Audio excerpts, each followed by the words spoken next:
and media room. And this one we won't need. Do they have? This gets tricky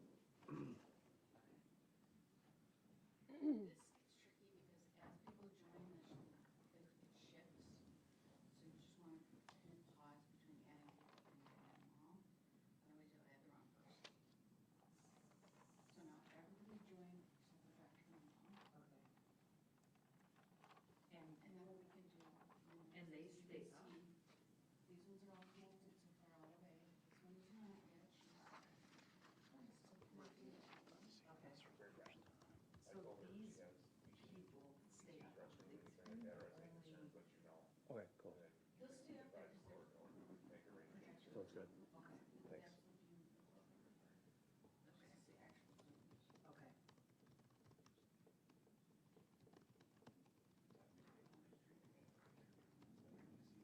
Okay. Okay. Okay. Okay. Yeah, so no camera, no camera, no camera. When we get exhibit lists, they're supposed to pre-mark exhibit lists. Oh, it's just not looking to take it through the feeder at all, you know.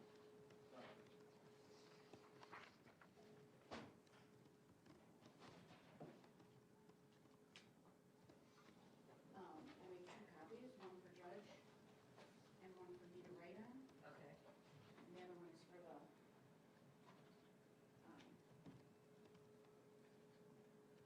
Oh, you're gonna scan in? yeah, the other one's for the record itself.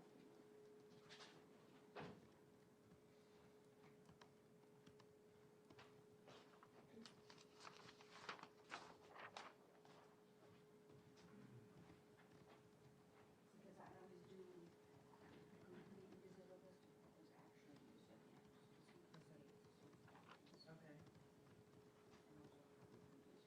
To scan in? To scan in. Or to scan in. Yeah, the ones I used to write on, I have this in my writing pen, Okay. so I'm not making a mistake. Okay. What is logic?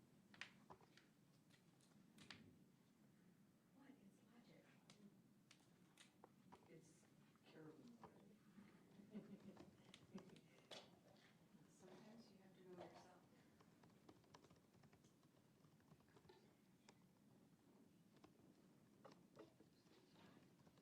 No, I've never changed them.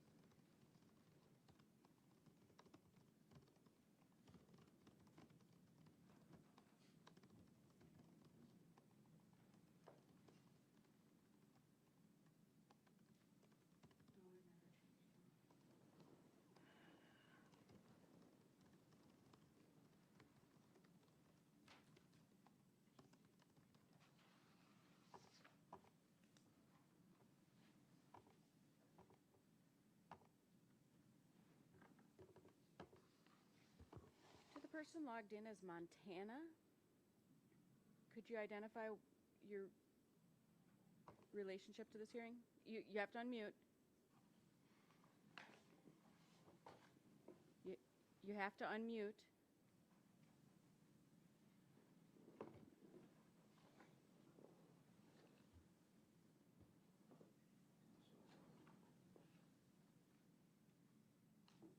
I'm Peg's grandmother. Okay, thank you. Now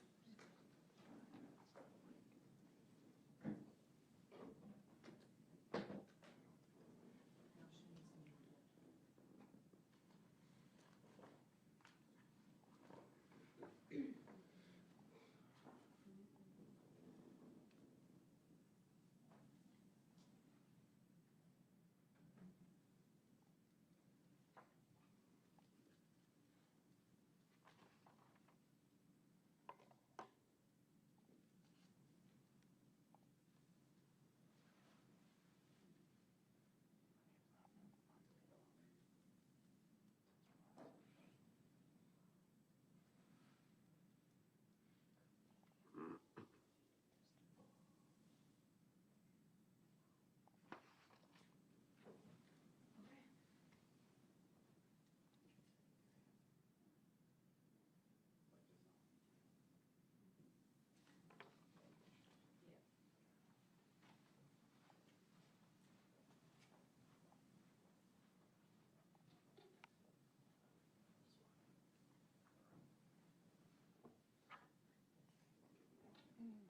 swear?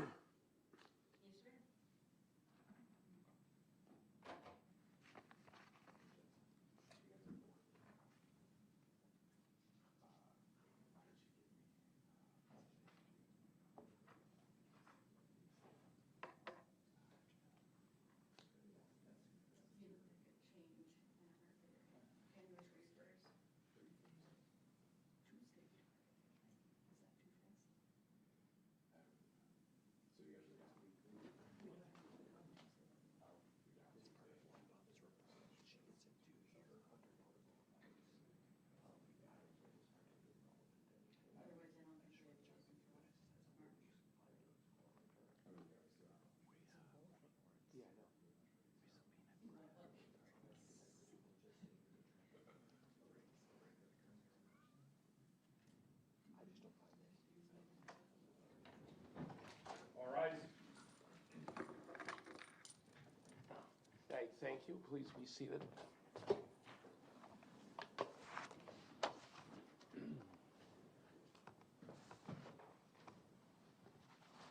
The court will call the matter of State of Wisconsin versus Morgan Geyser, case number 14 CF 596.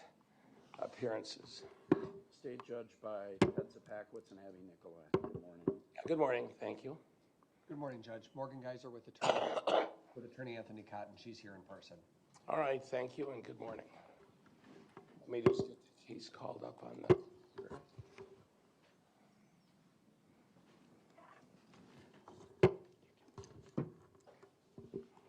Thanks, Zach.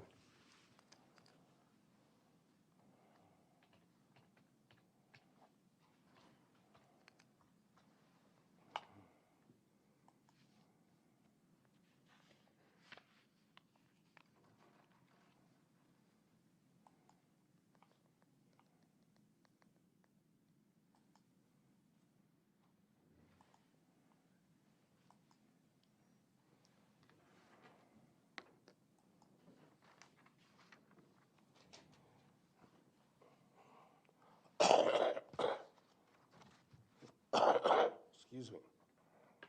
So we're here this morning on a petition that was filed for supervised release. I just want to go through a little bit of history of the case to set the matter in context. So in this matter, the index offense, or the offense for which we're in court today, happened on May 31, 2014. Ultimately, Ms. Geyser entered a guilty plea to count one of the information which charged an attempted first-degree intentional homicide as party to a crime.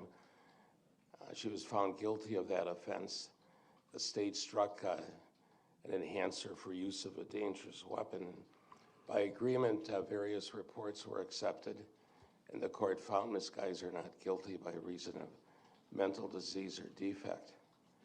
The court then committed her to the Department of Health Services for preparation of reports. Reports were prepared, and then on February 1st, 2018, the court committed Ms. Geyser to the Department of Health Services for 40 years, finding that the conditional release of Ms. Geyser would pose a significant risk of bodily harm to herself or others, or of serious property damage. Now, since then, Ms. Geyser's filed two petitions for conditional release that were withdrawn before hearings occurred. There was a third petition for release that was filed in January of 2024.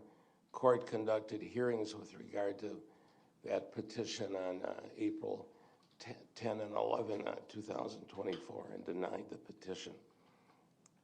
She has now again filed a petition for supervised release. The court's ordered the various doctors to prepare reports. Courts received reports from Dr. Brooke Lundbaum, Dr. Deborah Collins, and Dr. Kenneth Robbins. Those reports have been received and are in the file. Court also received a letter report from the Winnebago Mental Health Institute that was dated November 7, 2024. In this matter, the petition, in the hearing on the petition, is governed by section 971.17 sub 4 of the statutes. It's a hearing before the court without a jury. The burden's on the state to establish by, the burden is on the state's burden in this case is approved by clear and convincing evidence that the commitment should continue because the individual is presently a danger to herself or to others. So that's the context of the case that will proceed, and the state has the burden of proceeding. Any comments with regard to that from the state? No, Judge, no comments. Any comments from Attorney Cotton? No. All right, well then I'm prepared to proceed. State's prepared to proceed? Yes. All right, victims have been notified? Yes, and some and perhaps others will at some point be joining, and they're all present by Zoom. All right, very good. We have individuals present by Zoom, I know, so we'll proceed on that basis. So with that, then I'll hear from the state. Thank you, Judge. The state did pre-mark 2 exhibits that I know defense counsel has stipulated to their entry. Exhibit 1 is the CV of Brooke Lundbaum, and Exhibit 2 is her report, document 617, filed.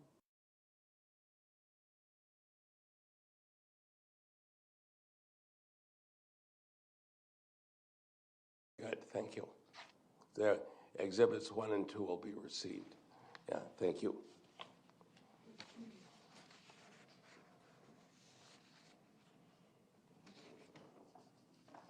Then Dr. Lundbaum is appearing by Zoom. Correct. The state would call Dr. Lundbaum. Okay, doctor, are you there? I'm letting her through right now. All right.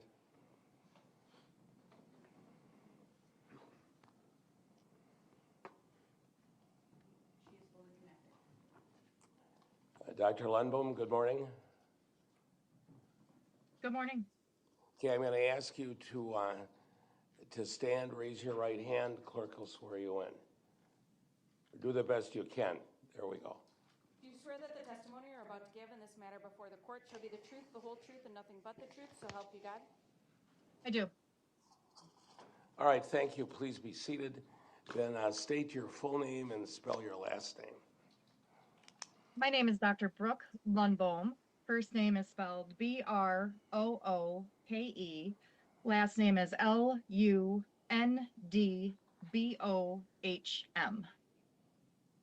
All right, very good. Thank you, doctor. Then Attorney Nicolai. Thank you, Judge. Good morning, Dr. Lundbaum. Good morning. Doctor, you submitted a report dated December 30th of 2024 regarding petition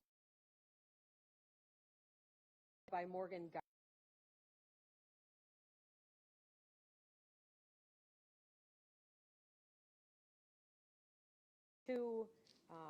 But you're familiar with that report as you sit here today, true? Yes. And you've had a long history with Ms. Geyser. Is that also accurate? Yes. And in fact, on page 2 of your report, you actually outline the various evaluations and reports that you've done regarding Ms. Geyser and her various stages of psychiatric stability. Is that true? Yes. And those date all the way back to 2016. That's correct, although I also did complete a competency examination early on in the evaluation as well, or the case as well, which was actually 2014. And in April of last year, you actually testified at a conditional release hearing for Ms. Geyser as well. Is that true? Of this year, that's correct. Of 2024? Oh, I'm sorry, 2024. Yes, that's right. Okay. So I just have a few questions. Ultimately today, Dr. Lundbaum, you did form an opinion for the judge regarding your belief of whether Ms. Geyser is ready at this point for conditional release, right? Yes. And what is that opinion? At this point, I am in favor or in support of her petition for conditional release. Specifically, I don't believe that she currently poses a significant risk of substantial harm to herself, others, or to property damage. And doctor, is that opinion different from the opinion that you gave in April of 2024 at that conditional release hearing? It is. Okay. And I just want to ask a few questions about the change in opinion. So I want to talk a little bit about some of the risk factors that are identified. Can you talk to the court about what the HCR 20v3 is? The HCR 20 is a risk assessment instrument that is commonly used in the completion of conditional release assessments or other violence risk assessments. It is not a psychological test in that it gives a specific score or answer to the question, but it is comprised of a variety of different factors that have been linked through the research to help examiners determine risk and protective factors. The HCR 20 is broken into 3 separate parts with historical factors, clinical factors, and then also risk management items. Is one of the clinical factors lack of insight? It is. And is that important to consider when trying to identify someone's risk for violent recidivism? It is one of the several different factors to consider, but it is an important factor, yes. And what is meant by lack of insight? So insight relating to a person's understanding of their mental health condition, but also insight and understanding of the different factors, warning signs, triggers that have brought a person to previous acts of violence.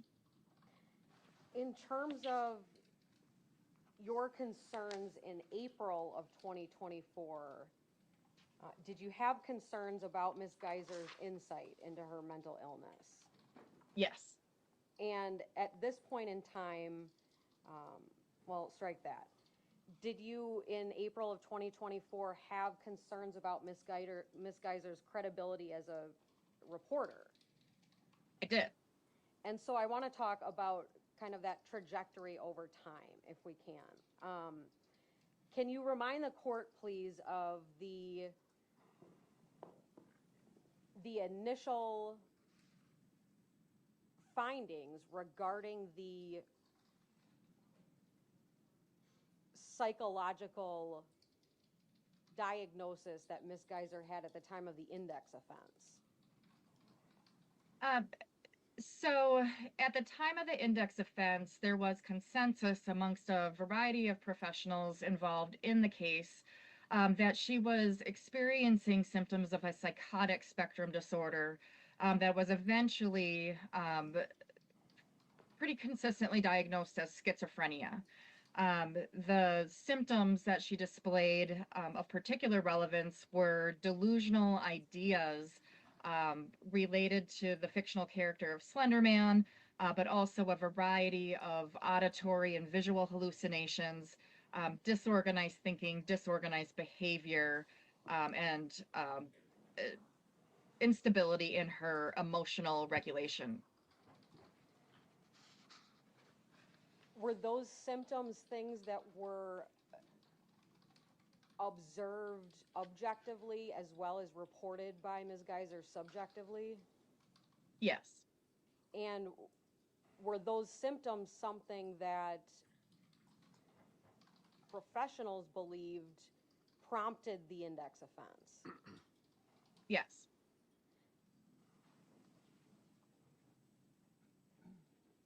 Now, at some point in time, more recently, did Ms. Geyser indicate that those symptoms were made up? Yes. So as outlined in the previous report to the court, as well as in my previous testimony, there was a shift in Miss Geyser's um, articulation of her experiences around the time of the index offense and afterwards. In fact, she had started to claim that she had fabricated the signs of mental illness, though that was not supported by any professional that's been involved in her case, whether as an evaluator or treatment provider. And I believe I recollect that even the last time you testified, we talked about this, and you even challenged Ms. Geyser about the fact that her claim of fabrication just wasn't consistent with the other evidence, right? Correct. And what did Ms. Geyser say about that?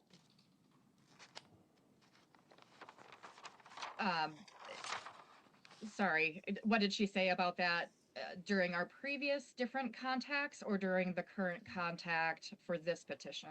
I'm sorry, when you pressed Ms. Geyser on, that's not consistent with the records, that's not consistent with the evidence that you fabricated this, did she persist in that claim nonetheless?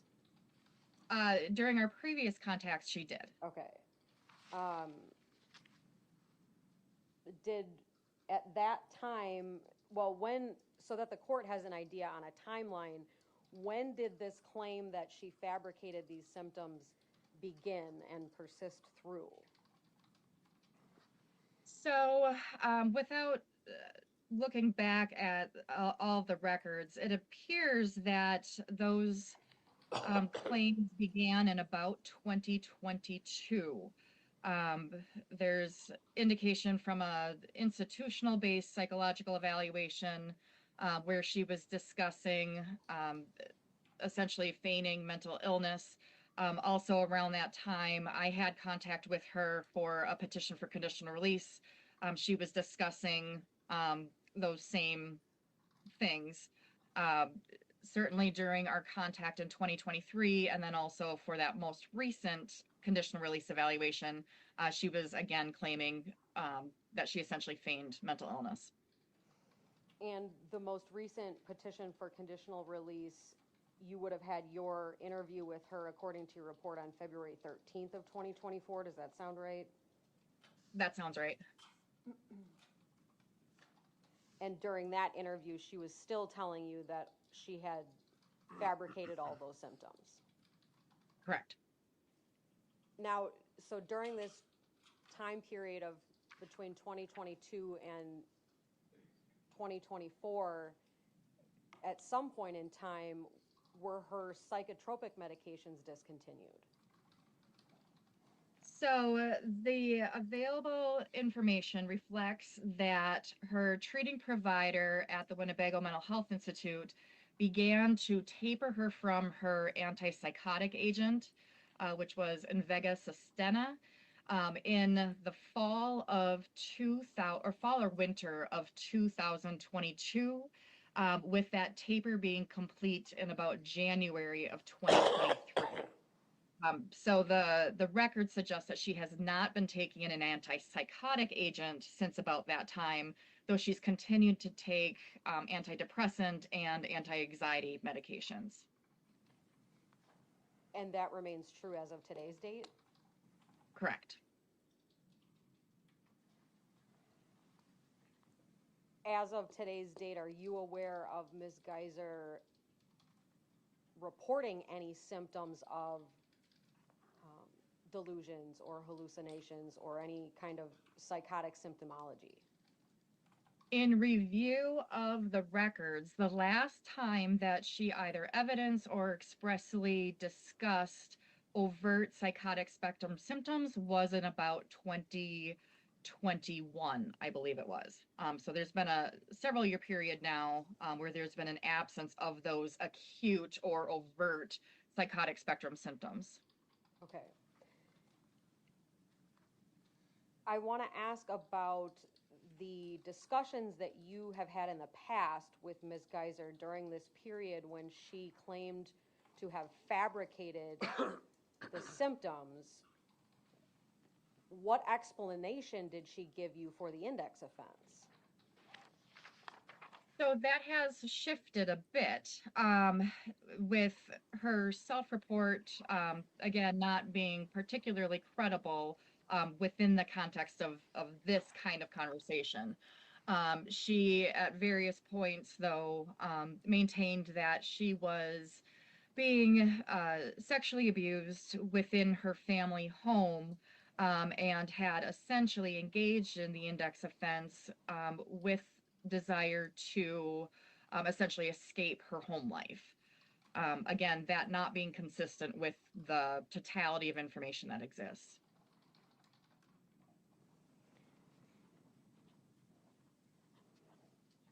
In your current report, in Exhibit 2, you indicate that Ms. Geyser no longer claims that she fabricated symptoms, right? Correct. Can you tell the court when she stopped saying that, or kind of give the court some point in time when she stopped claiming that that was a volitional fabrication on her part? I don't have an exact date.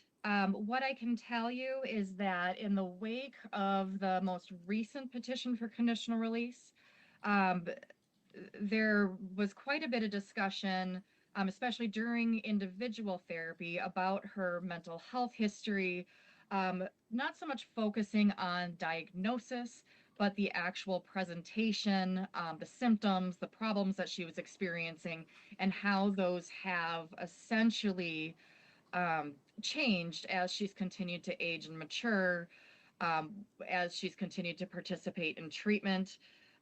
With her participation in treatment, it appears that there's been a essentially her stepping back from the claim of that she fabricated mental health symptoms, but rather understanding that she did experience these particular symptoms.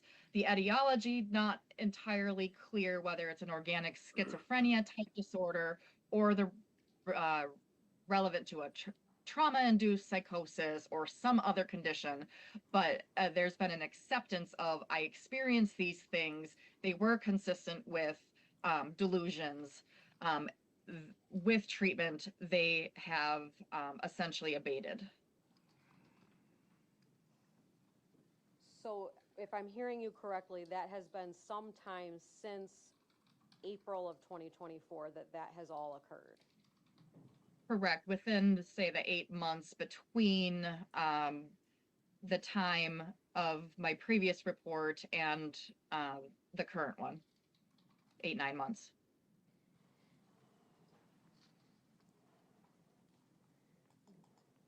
Have you ever asked Ms. Geyser why she would claim that she had fabricated those symptoms? We did discuss that during the current clinical interview for the current petition. She had vocalized that it's been difficult for her to appreciate and understand the different experiences and symptoms she's experienced over time, in part due to the young age that she was when the index offense occurred, in part due to memory not necessarily being fully formed or being impacted by the severity of her symptoms over time. Also, there's been changes simply because of development and maturity, changes in her chemical makeup as she's continued to get older. Her current understanding is that she experienced fantasy related to these different fictional characters, and within the context of her mental illness, fantasy essentially became blurred with reality, where she had a difficult time determining the difference between essentially what's fiction versus what's real.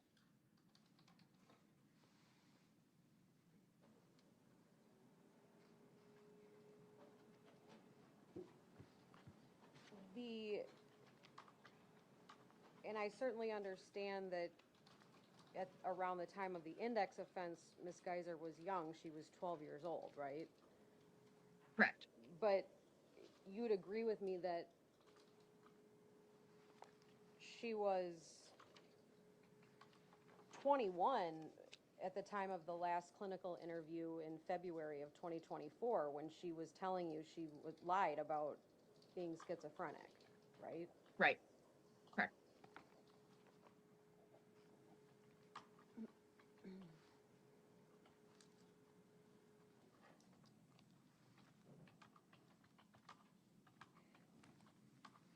Would you agree that in this case that there is a core, there's a lack of clarity regarding the motivation for the actual index offense?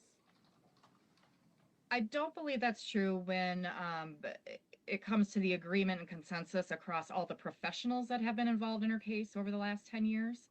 I think that consistently the professionals have agreed that there was an underlying psychotic spectrum disorder that was quite acute and impacted her reality attachment, her behavior, her ability to problem solve, and that has consistently remained the case in the way that the different professionals have viewed what happened back in May of 2014.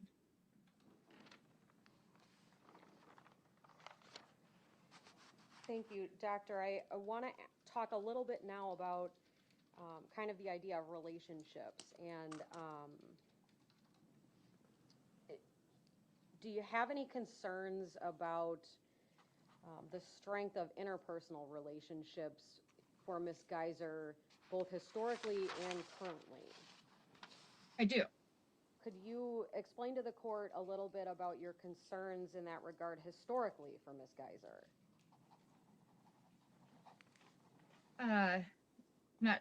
It's a pretty broad question, so I'll try to break it down a little bit here. So historically, Ms. Geyser has demonstrated difficulties in forming bonds and attachments with others. There's a pattern of interpersonal conflict, whether it's other patients at the institution, her family members, individuals that she has, acquaintances or friendships that she's made. That said, she is an individual who's essentially grown up in a adult psychiatric hospital, so her opportunities to have kind of typical developmental social relationships have also been impacted just by virtue of her placement. I have a particular concern at this point that she is an individual who remains vulnerable to potential manipulation or exploitation by others. She is an individual who has experienced loneliness over time. And as part of that, which she recognizes, has made some poor choices with regard to her friendships or relationships with others, because she essentially wants to have connection with people, connection that she otherwise does not have the opportunity for, again, by virtue of the institutional setting. Why is personal support something that's important when you're considering a petition for conditional release? What we know about risk management is that support is a important factor to help a person to essentially manage the different stressors that he or she may experience in the community, but also to provide additional layers of monitoring for potential decline in mental health, essentially to provide guidance, to be able to teach about independent living skills. So support is a big factor that you want a person to have a strong support system, whether it's professionals, non-professionals, ideally all of that. Sure. Could you talk about, for the court's benefit, the personal support that Ms. Geyser may have or not have in terms of close family members? over time, her relationships with her family members or select family members has been strained. There have been periods where she has not been in contact with them due to conflict or tension. Since I would say since the death of her father, I'm drawing a blank on the exact date. I believe it was in April of 2023. There was a brief period of time in which she had cut off all contact with family, but then there is a noticeable re-engagement with them, where she has made additional effort to essentially reestablish bonds with particularly her mother and maternal grandmother, as well as her brother. It's my understanding that those relationships continue to be a bit tenuous, but they have strengthened, especially within the last year, give or take.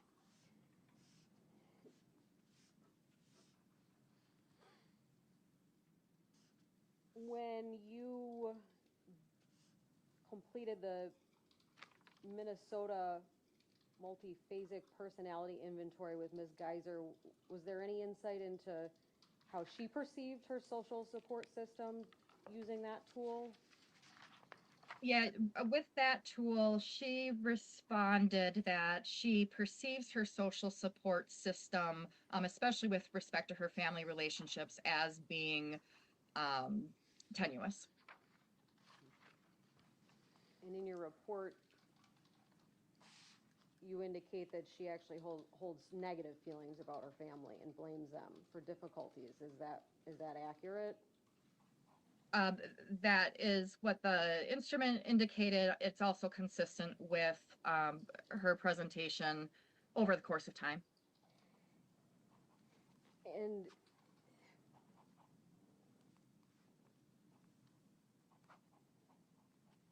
how can that impact someone's risk for violent recidivism? If that's the feelings that they hold regarding the two closest family members to them. In and of itself, fractured family relationships wouldn't necessarily augment a person's risk if there's additional levels of support that they can rely upon. In Ms. Geyser's case, she would have the benefit of rather significant professional support surrounding her if she were to be discharged to the community. Ideally, she will continue to bridge those gaps that exist with her family members and continue to strengthen those. However, frankly, a lot of people in the community don't have great relationships with their family, and in and of itself, like I said, that doesn't necessarily suggest that she would be a higher risk for violence. It's just one factor to consider, especially when we're creating a risk management plan for her discharge to the community. Sure. Thank you, Doctor. I have a couple of questions about one of the other risk management factors, the non-compliance with remediation factor. What does that mean? Can you tell the court what that factor is talking about? So that factor would be trying to predict her, when it comes to the risk management factor, trying to predict the likelihood that she is to follow the conditions and expectations of her treatment plan, of her supervision plan. In her particular case, she does have a history of essentially pushing back on expectations. However, that is been now years since she did that. Her recent stability and rule compliance in the institution does bode well for her success within the community, especially given her more recent willingness to accept feedback and guidance from individuals who are involved in her care.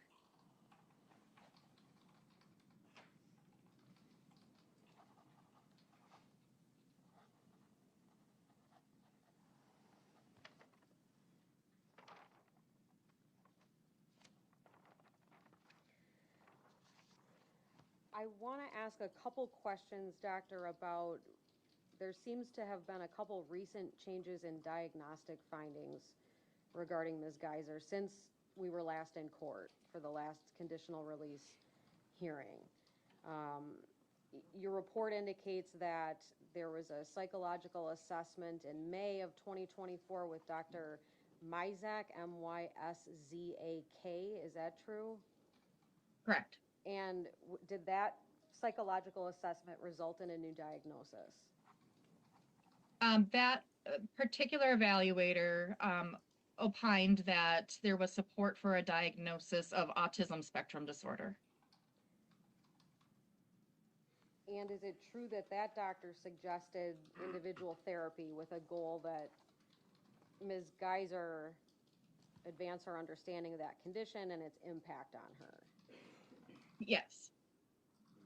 Is it also true that there was another psychological assessment in September of last year with Dr. Hessler, Hessler?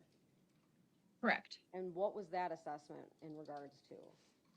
So on May 31st of 2024, the 10-year anniversary of the index offense, Ms. Geyser indicated to her treatment staff that she identifies as a transgender male.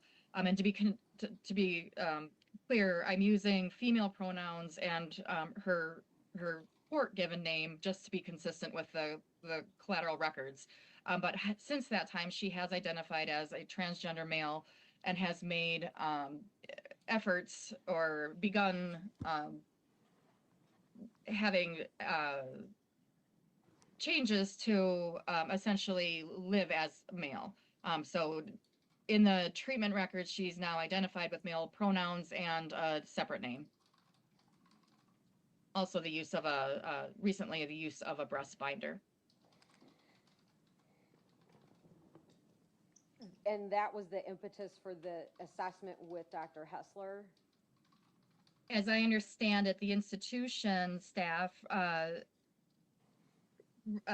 referred her for that assessment, essentially to determine if there was implications of her underlying mental illness playing a role in the decisions and identity changes. The examiner at that point opined that there was not evidence of psychosis or other significant mental illness impacting her gender identity, but rather this has been a process that has been ongoing for quite some time. And part of that process, actually going back to November of 2023, Ms. Geyser identified as non-binary. Is that true?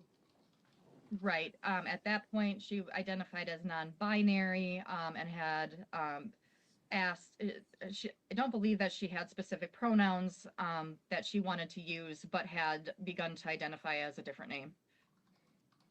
Now, is that name the same name that she identifies as now? It's not. Okay. Since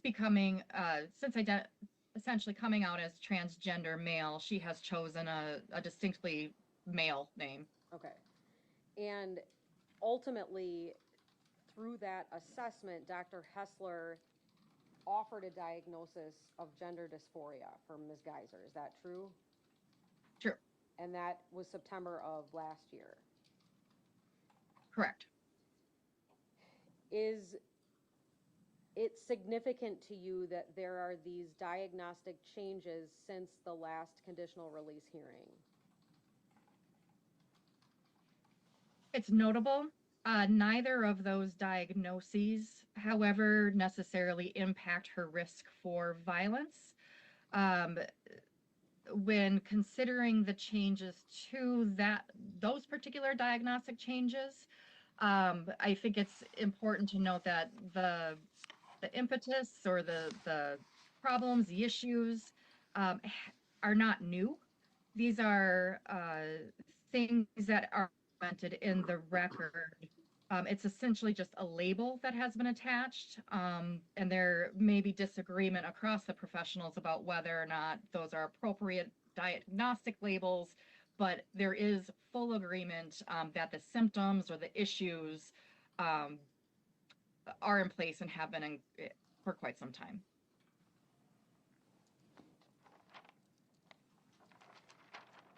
And doctor, I just have one more area of questions for you. I wanted to ask you a little bit about, it seems like both Ms. Geyser and you seemed to discuss the likelihood that if the petition were granted, that a placement would be appropriate in some sort of a supervised home. Is that fair to say? Yes. Are you aware of any specific location that's been identified that would accept Ms. Geyser at this point in time? It's my understanding that that process would have been premature. So as I understand it, if the court were to grant her petition for conditional release, there is, I believe it's 60 days that her community-based treatment team would be working with her institutional treatment team to essentially come up with a conditional release plan that would include a specific placement, residence, treatment programming for the community. So a specific location is not yet identified, though I am aware that there are locations in our state that would be appropriate. So there are locations that you believe are able to provide the appropriate supervision for someone like Ms. Geyser? I am aware that there are a number of facilities in our state that that would match as essentially what I described in the report. I don't have a specific recommendation for a group home or residential treatment facility that essentially goes outside the role of a conditional release examiner. But would it be fair to say that in terms of the safety of the community, it would really require that type of a step down, in your opinion, for Ms. Geyser? My support of her current petition for conditional release assumes that level of support. Essentially, it's the next step in the progression toward community-based adjustment.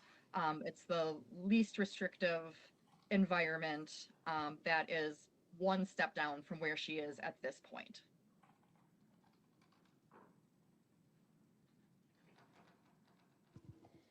And that opinion underscores concerns that you still have about Ms. Geyser's risk in the community, true? Right. It is in part offered to help manage the continued concerns that I have related to her risk in the community. So essentially helping to provide that additional support and supervision to ensure that there is a stepwise, smooth transition as she readjusts to the stressors that come along with community placement, but also taking into account her unique needs, especially as she was just 12 years old when she came into the institution and essentially has no experience as an independent adult in our society. Thank you so much, doctor. I don't have any other questions for you. Thank you. Then Attorney Cotton, do you have questions? Yes, thank you. Good morning, Doc. Good morning, Doctor. How are you? Good, thank you.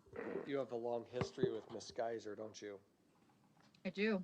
And when I look at your reports, or when I look at your current report, on the first page you cite the applicable legal standard that you had to consider, do you not? Yes. Why do you do that? Essentially just to orientate the reader of the report to the exact legal standard, the specific issue that the report is then going to go on and discuss. Okay, have you ever, outside of Ms. Geyser, have you ever done reports like this before in your professional career? I have. Okay, you've testified in other cases? I have. You've, in some situations, recommended release, and in others, the opposite? Correct. Okay, how many years have you been performing these types of evaluations? I started doing these particular kind of evaluations as a postdoctoral forensic psychology fellow in about 2008. And I have been licensed in the state of Wisconsin since 2009. While by no means the primary area of my practice, it is a regular part of my practice since that point. Got it. And would it be fair to say that what you're focusing on for purposes of this type of evaluation is whether Ms. Geyser poses a significant risk of bodily harm to herself or others, Correct. as well as serious property damage? Correct. And of course, you're familiar with the history of this case. There's no serious property damage that ever occurred, right? Right. Really, would you agree with me that the singular violent event in Ms. Geyser's life really was the crime for which she was adjudicated NGI? I would say interpersonal violence. The most significant and severe incident would be the index offense. There is also indication of self-injury over time, Yes. but that's been years since that has occurred. Yes, many years ago, she did have a suicide attempt in October of 2021 at the facility, right? Right. So we have now a significant length of time with no such attempts, right? Right. Now, starting with page 3 of your report, you discuss Ms. Geyser's contemporary institutional adjustment, and you indicate that she resides on what type of unit? The unit is named Choices. It's a minimum security unit. It's the same unit that she's been on for quite some time, several years. And what does that suggest, if anything? Or what does that tell us about Ms. Geyser? At Winnebago, most of the units, frankly, when it comes to this kind of commitment, are minimum security. There are some medium or higher security units, but those are for more acute individuals and individuals who essentially just got to the institution. It does suggest, though, that she has maintained a level of psychiatric and behavioral stability to warrant her placement there versus potentially going back to the more restrictive housing unit. And since, would it be fair to say that since June of 2022, so about 2.5 years now, Ms. Geyser has been placed in the pre-integration phase? Right. Which means what? It is, so her particular unit has different phases that correlate to psychiatric stability, behavioral stability, also come along with different privileges. As I understand it, the pre-integration phase is the last or final phase that is available to patients on her unit that have not yet received support for conditional release. So essentially, she's at the highest unit or highest level. Yes, with the most privileges before she can move to the integration phase. She currently has the most privileges that are available to patients at Winnebago.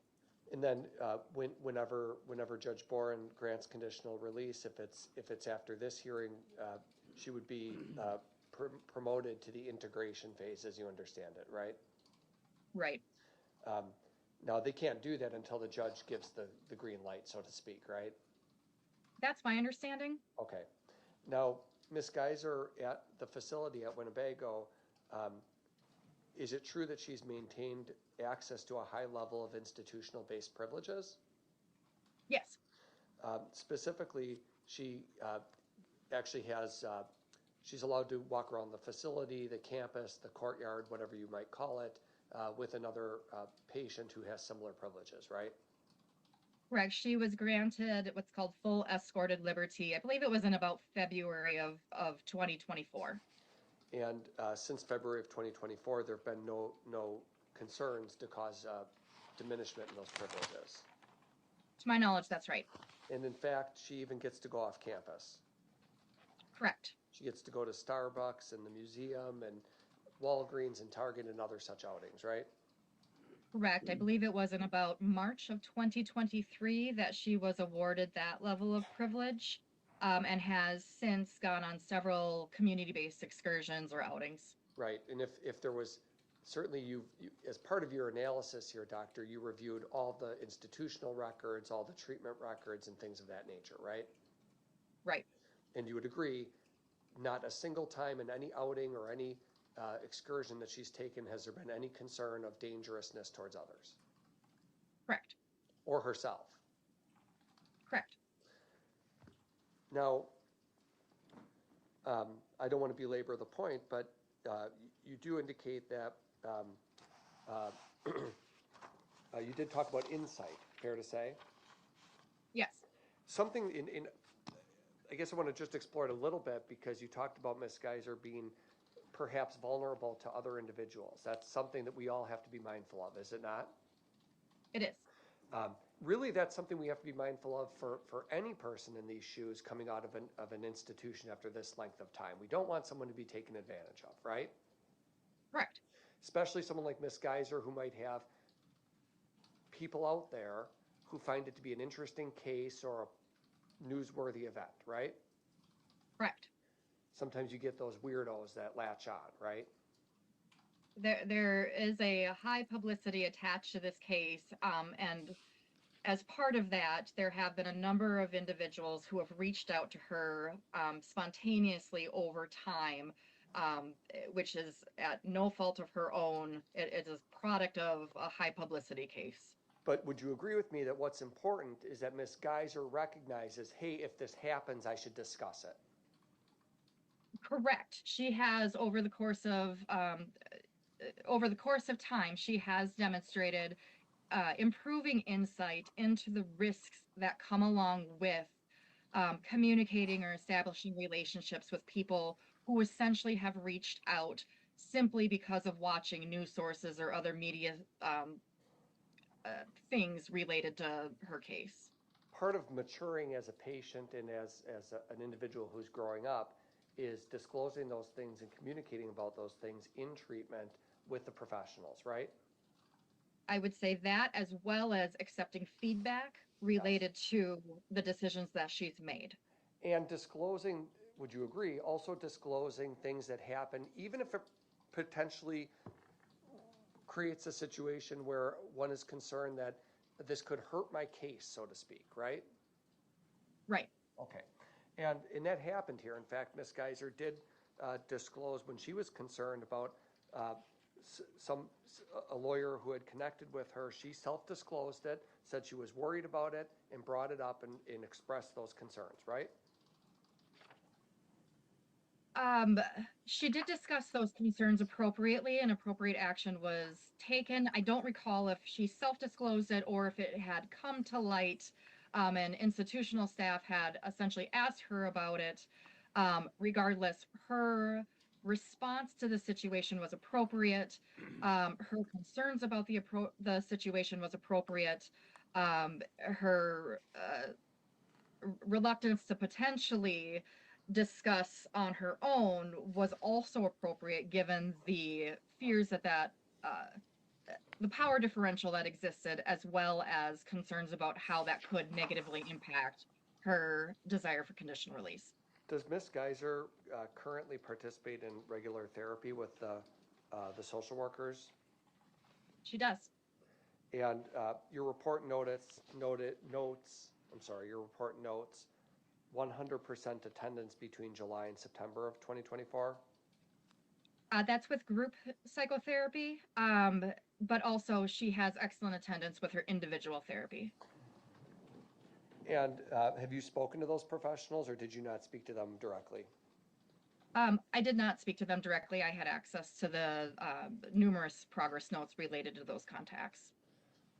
Now, when Ms. Geyser was evaluated by Dr. Myzak, you testified previously, just spelling Madam Court Reporter, it's Myszak, Dr. Myzak. That was May of 2024, right? I believe so, yes. And that was the purpose of that was simply to determine whether there was any autism-related spectrum condition that could be identified, right? Right. And as I understand it, number of people might be on the spectrum in one way or the other as we gain more understanding of the condition, right? Right. May not be that there's more people with it. It may be that we just, as a society, have a better understanding of the spectral nature of the condition, right? Correct. In any event, what's important for this hearing is, was Ms. Geyser resistant in any way to that evaluation or diagnosis? Not to my knowledge. Does one having an autism spectrum disorder make them a violent person? No. There's no relationship between autism and violence that you're familiar with, right? What I would say is that the diagnostic label here is not the thing that I would focus on when examining a person's risk for violence. What I'm interested in particular is the symptoms or issues. Frankly, whether it's an autism spectrum label, schizotypal personality disorder, schizophrenia, what we know is that the symptoms or the problems that were described are consistent with what we already knew across the course of the records. Got it. So we should be less, I think what I'm hearing you say, and correct me if I'm wrong, is we should be less concerned about the labels and more concerned with evaluating how the person is functioning and doing. Right. Okay. Whether it's schizotypal disorder, schizophrenia, autism, the real issue is the person stable and are they proving it? Right. And is the person receiving appropriate treatment surrounding those particular symptoms or problems? And does the person continue to evidence those symptoms or problems? Or do they continue to be a prevalent part of the daily psychosocial picture? I really don't want to, I think for Ms. Geyser's sake, get too deep into this, but there is some evidence, there's self-disclosure, a report by Ms. Geyser about the sexual trauma she endured as a young child. Right. From her father. Right. In other words, he was her caregiver and he was sexually abusing her, as it's been reported. As it's been reported, correct. You used the phrase trauma-induced psychosis. That is a condition, is it not? Yes. Is it just what it sounds like, that because of someone's trauma that they're enduring, they can exhibit psychotic features? Correct. When that trauma disappears, you said her father died in April of 2023, when that, and she's been removed from her father even before that for many years. Right. When that trauma disappears, would one expect to see a diminishment of symptoms sometimes? I would say that that's hard to say.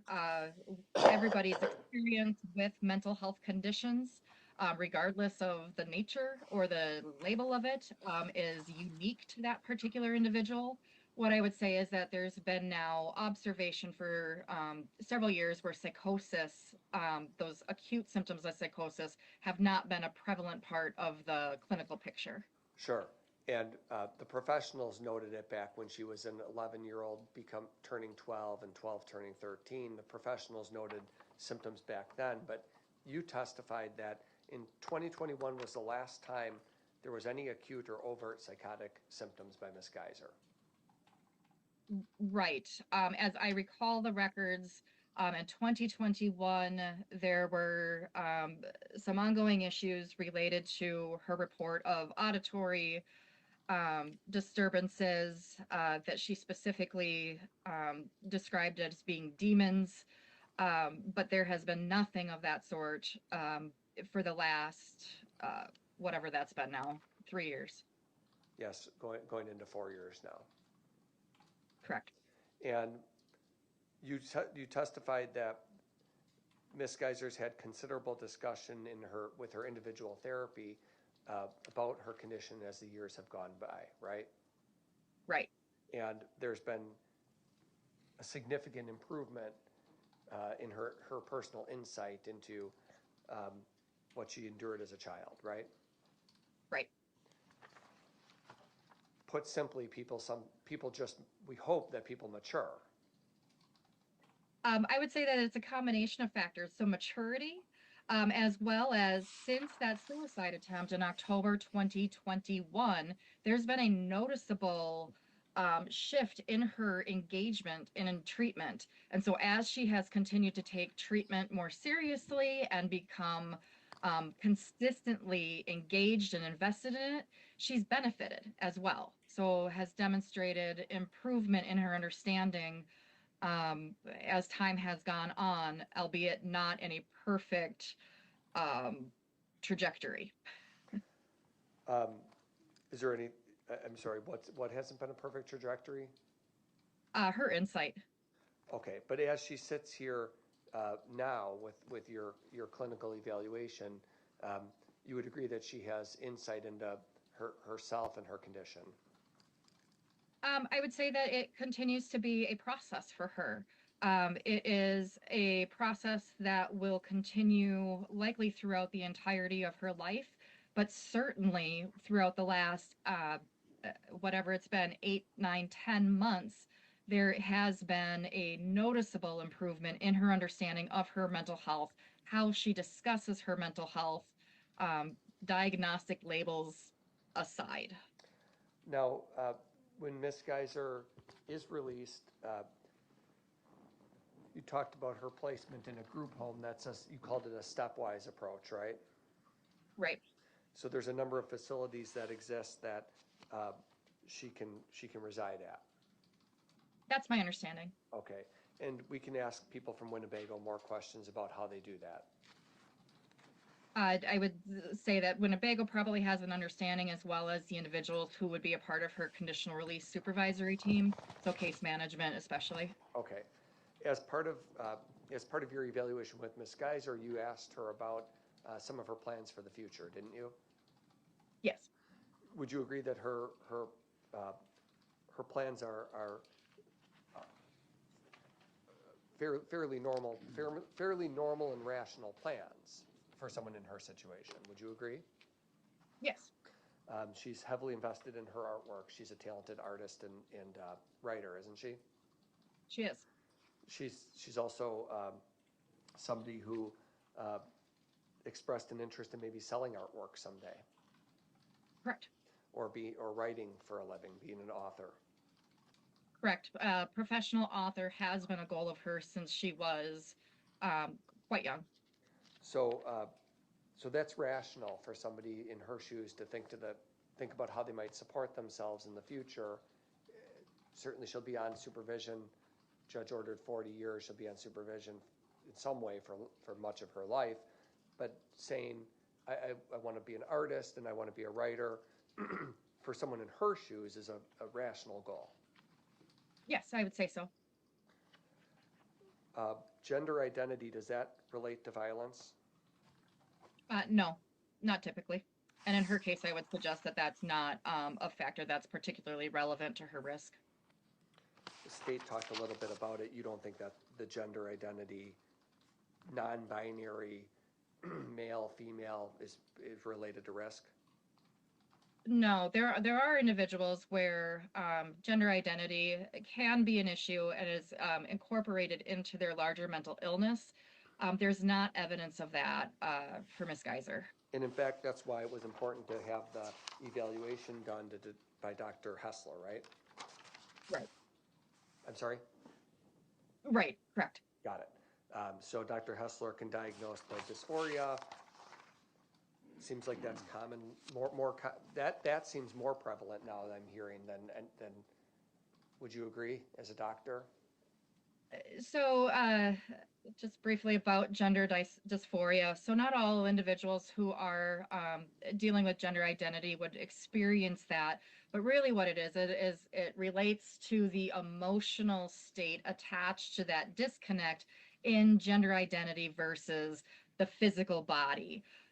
In Ms. Geyser's case, she had described feeling discomfort, especially in her own body, looking at her body over the course of essentially her entire adolescence and now adulthood. Okay. Now, your ultimate, the ultimate question for you is whether Ms. Geyser is a suitable candidate for conditional release. That's the conclusion section of your report, right? Right. Now, it was Ms. Geyser.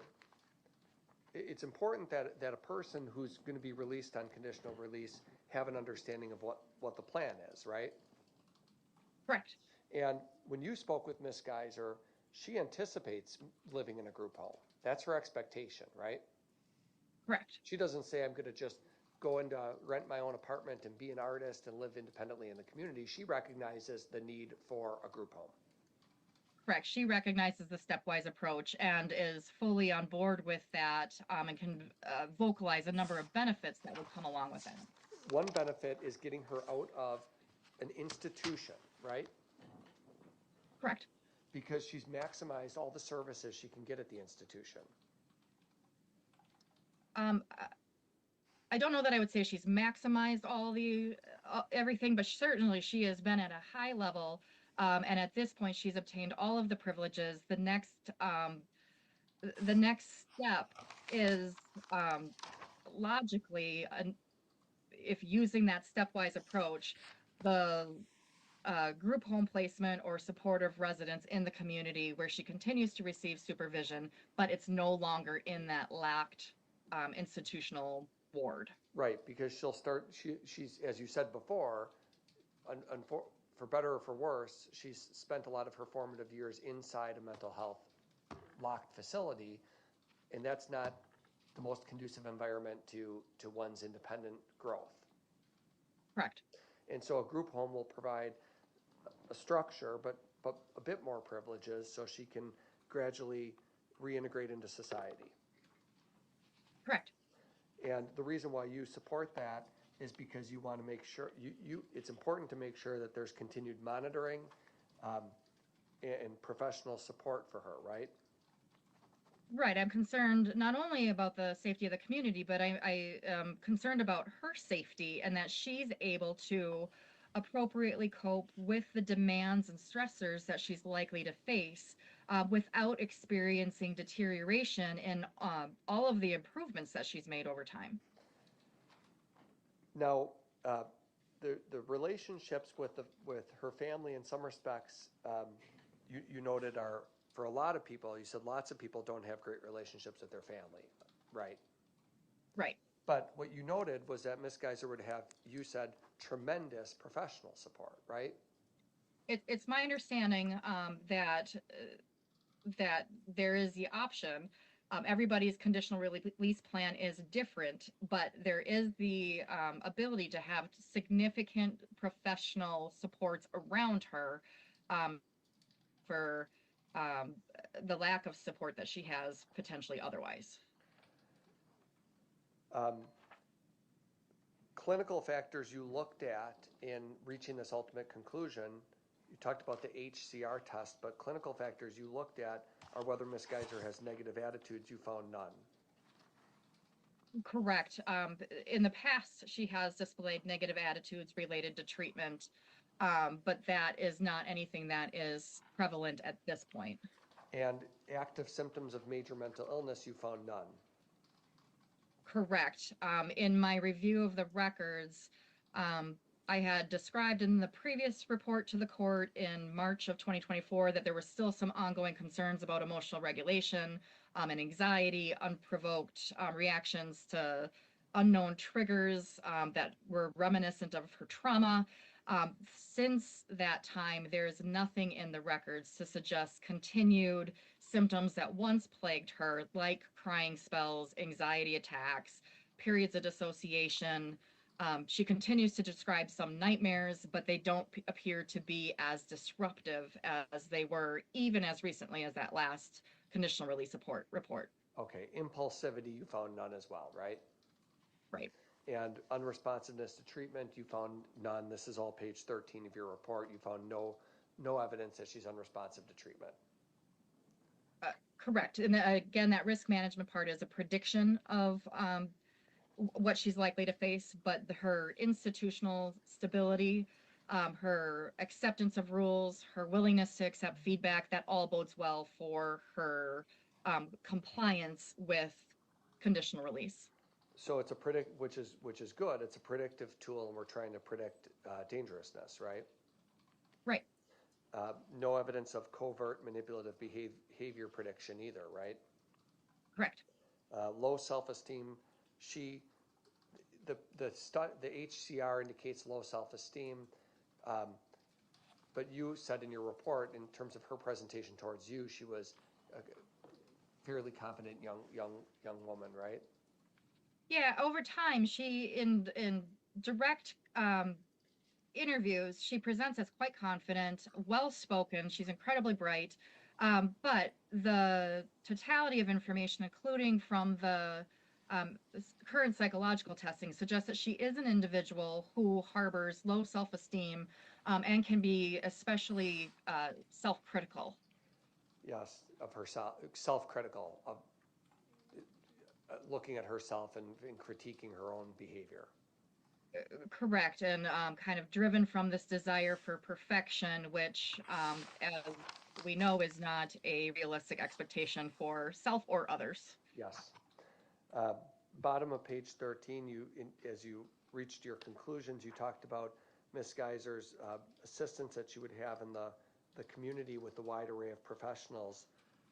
You noted a case manager, probation agent, and mental health professionals all available to provide assistance, right? Correct. And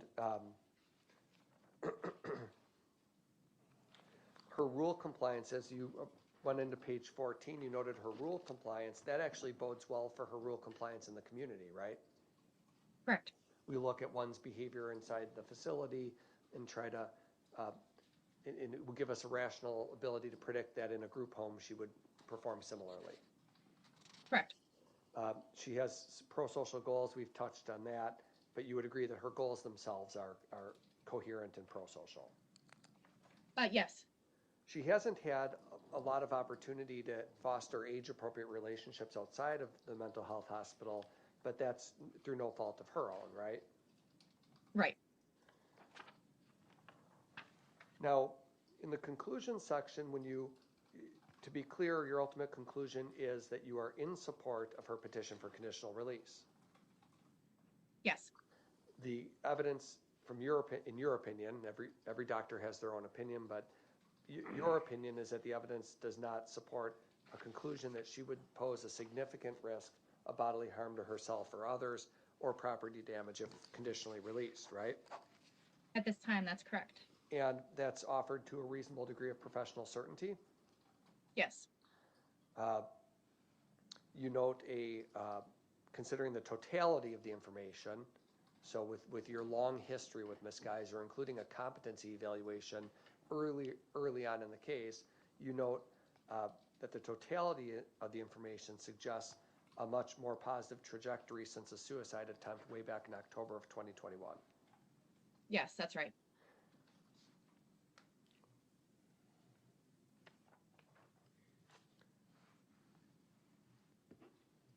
In your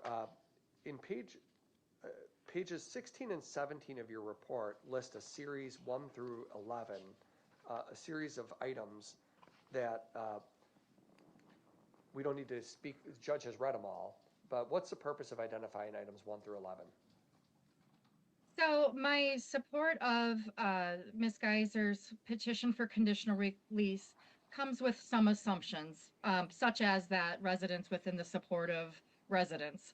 I would not be in support of her petition for conditional release if it was essentially just going into the community without a variety of different support services, as well as the ability to effectively monitor her behavior, her relationships, again, with the goal of wanting the community to be safe, but also I want her to be safe and well protected.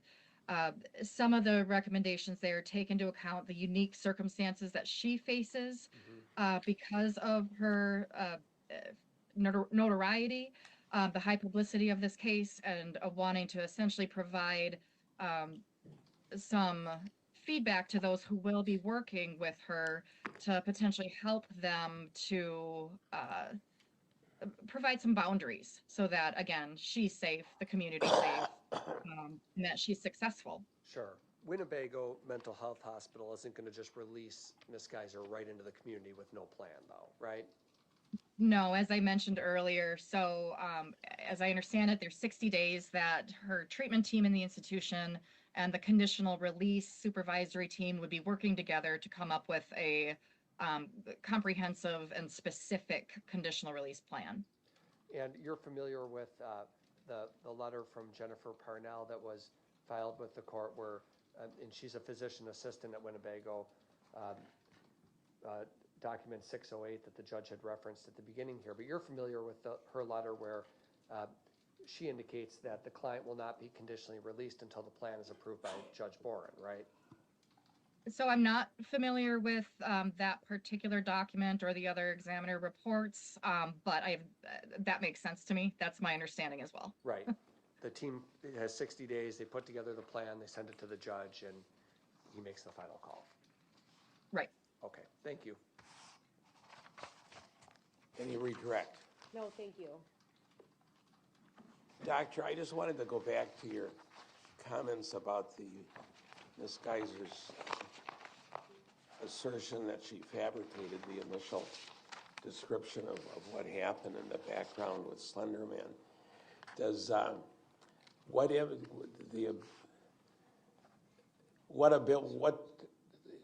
I'm looking for is an explanation as to, is there a negative connotation to someone in Ms. Geyser's position of making an assertion years after the event that she fabricated much of what was said about the initial event?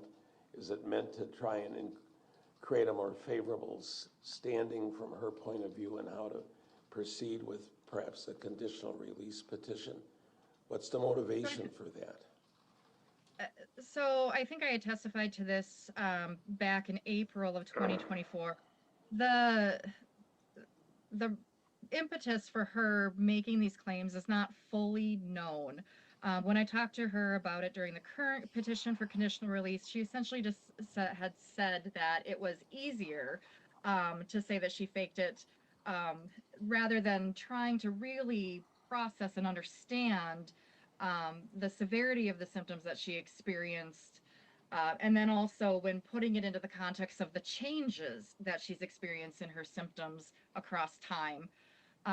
There's indication in the records that she may have inaccurately come to believe that if she did not have a diagnosis of schizophrenia, that may be favorable for her petition for conditional release. Certainly that is not the case. And actually her claims of fabrication, I would say, severely complicated risk assessment for some time there.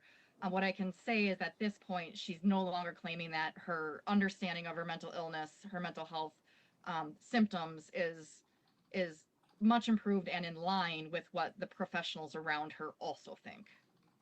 Does a person's ability, though, to make the assertion that she fabricated key elements of what brought her to the current situation impact her credibility as to what she says currently as to her status? Is she capable of manipulating the system in order to gain a more favorable result? To unpack that a little bit, any person certainly is capable of manipulation. However, Ms. Geyser in particular is a person who has been under essentially the close watch of professionals for 10 years now. And there's absolutely no support for the conclusion that she faked things.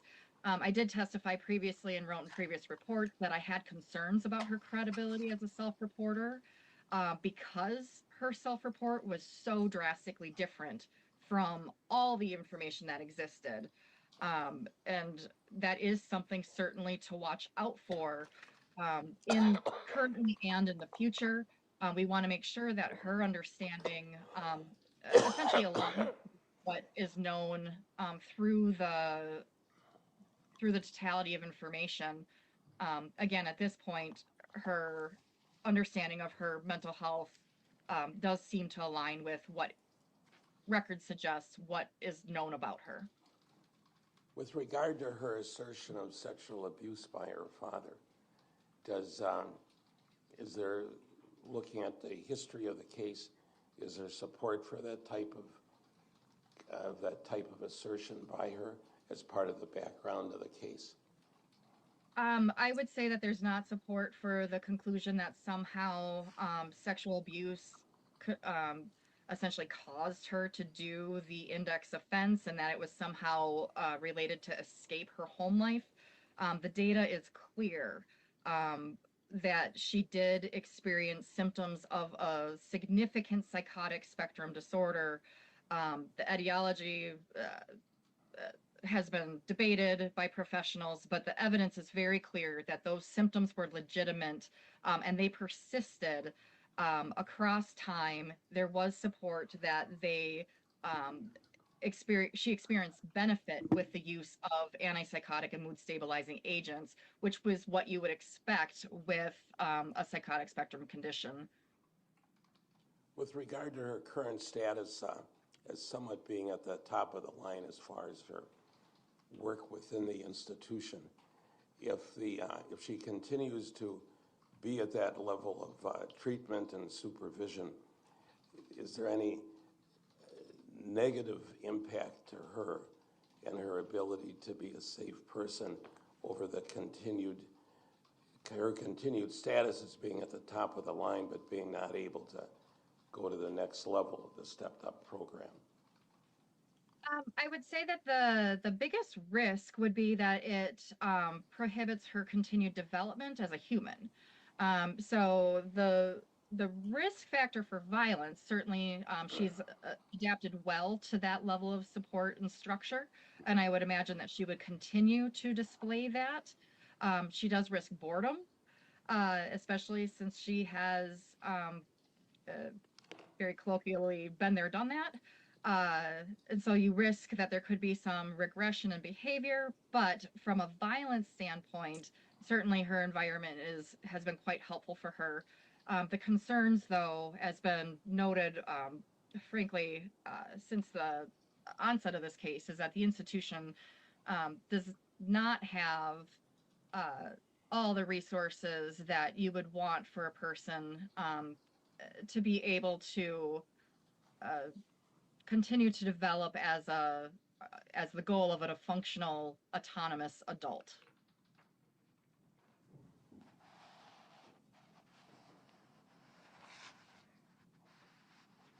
I'm just reflecting on my notes for a moment.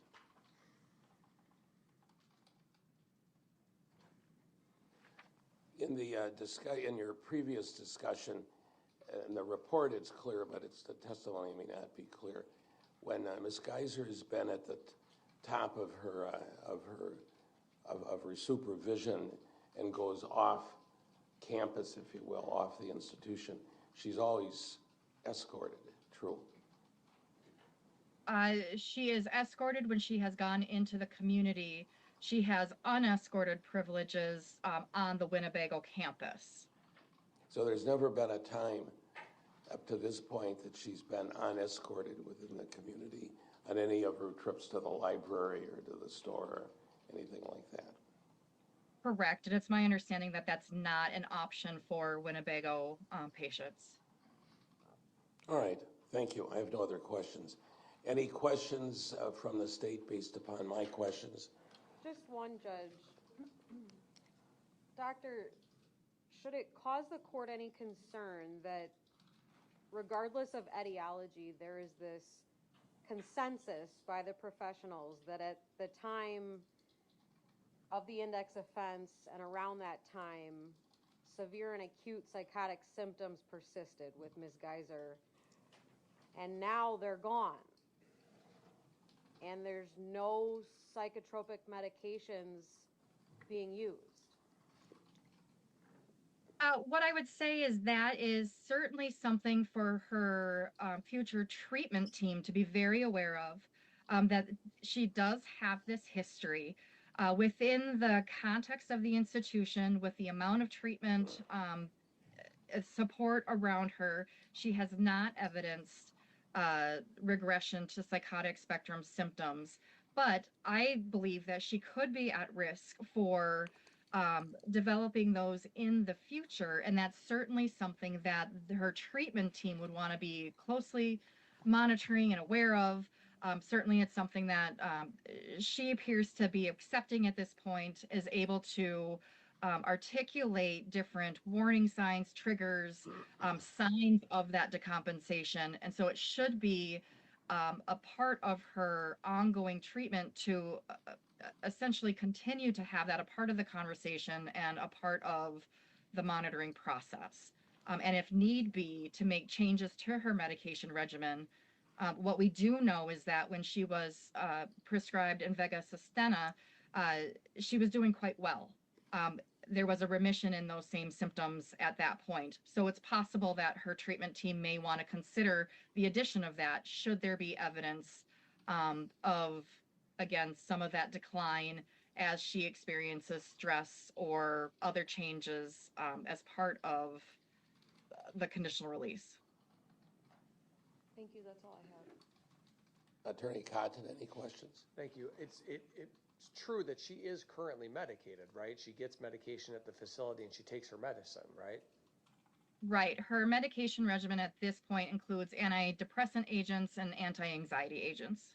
And part of psychiatry, the way psychiatry works is somewhat of a trial and error approach to try out certain medications and see how that impacts the patient based on their diagnoses.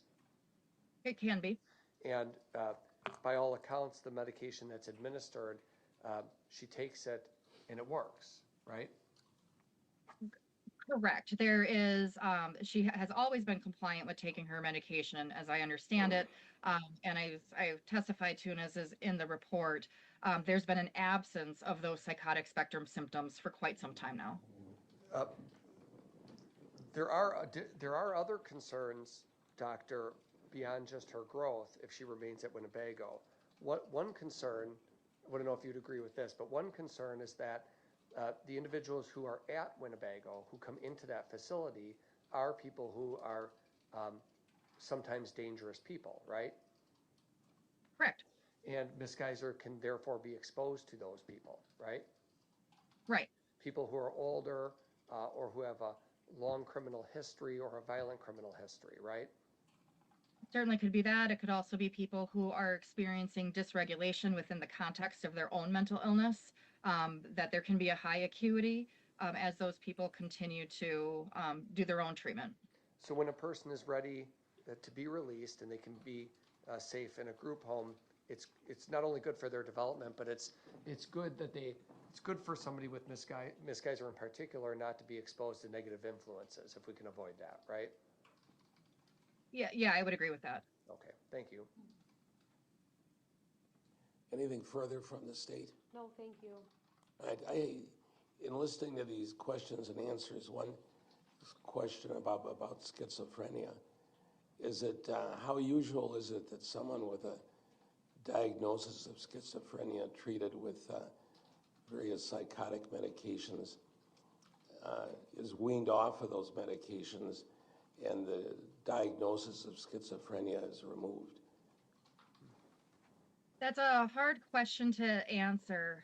One of the complexities here is that childhood schizophrenia is a fairly rare condition. And there have been a lot of changes just biologically as throughout the last 10 years.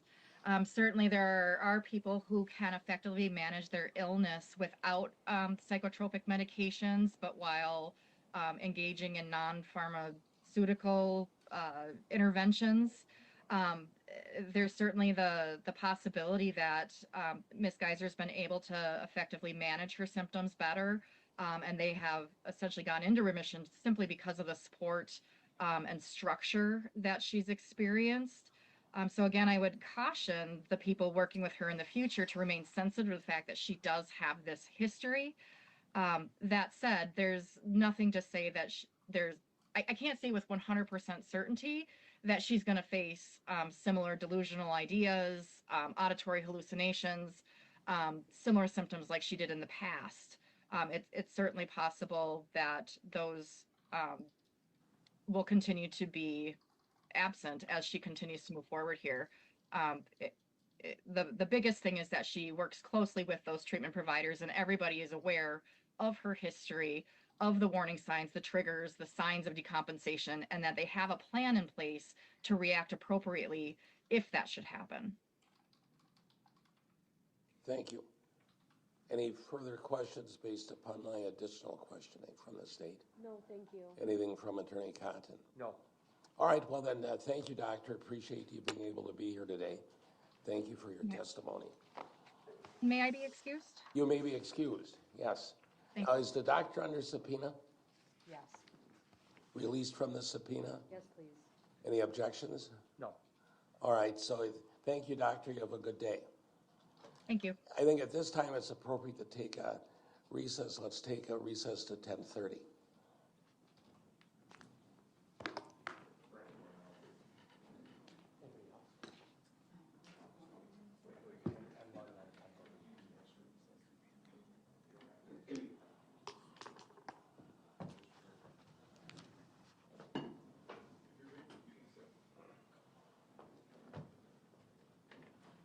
Mr. Cotton? Counsel, I sent you an email. I had MMHI come into Zoom. I did not let them in because I didn't know who it was. They weren't responding to you. Were either of you expecting something to occur from MMHI? Maybe Judge told Caleb, if you're again. Isn't that Mendoza? No, last time we had Caleb, he asked her to. But MMHI is Mendota, so that's what I'm wondering. Oh, MMHI, I'm sorry. No, It's entirely possible it was a holdover because That's we probably, originally had that's probably hearings Ken, scheduled. that's probably Ken Robbins, because Nope. he's affiliated with Mendota. He's signed in separately. Okay, I don't know that. I just wanted to make sure. It was probably something left over from the hearings we rescheduled then. It's just hard when they don't respond.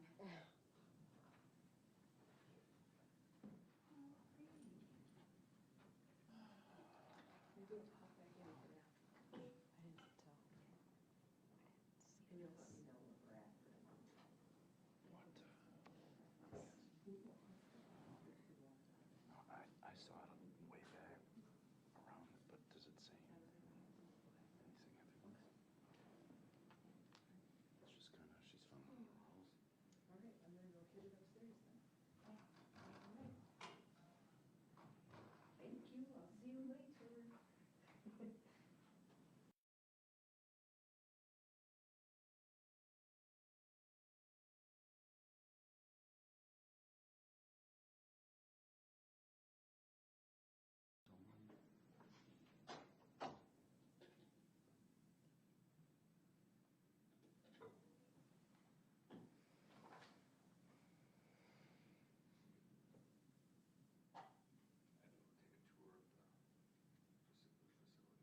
Are you impressed?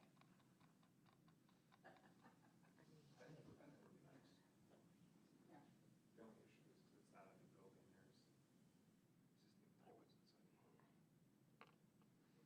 Really? I mean, if this is all she's gonna testify to. It's a huge deal with the, that closes down 187 there. Yeah, it's like that. So we're gonna have to cameras. In his decision, he talked about Catch a couple blind spots for us. People sit behind them.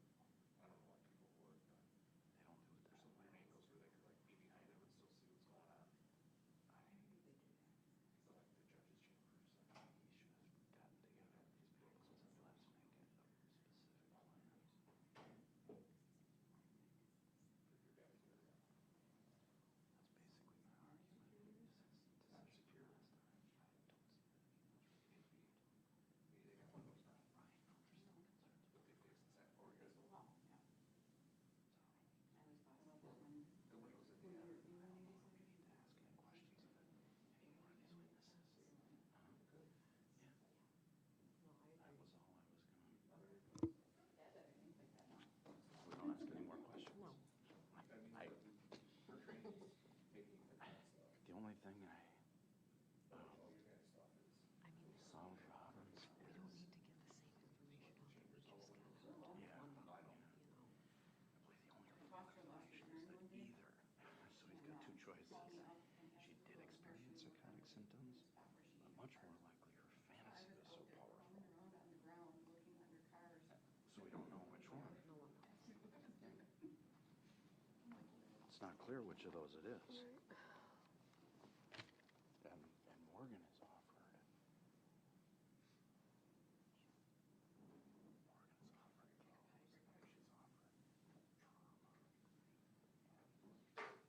She's offered trauma.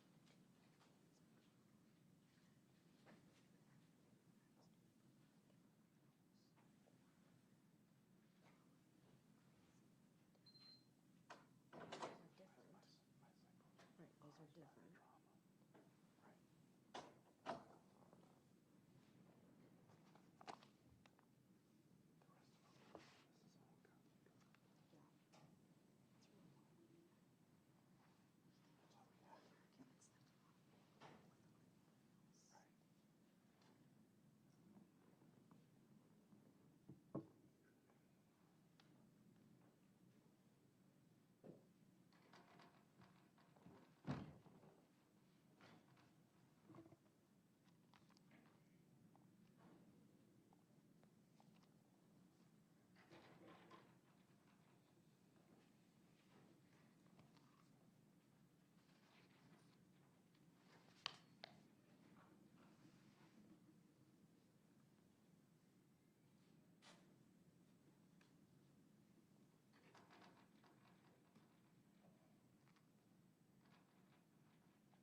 same appearances.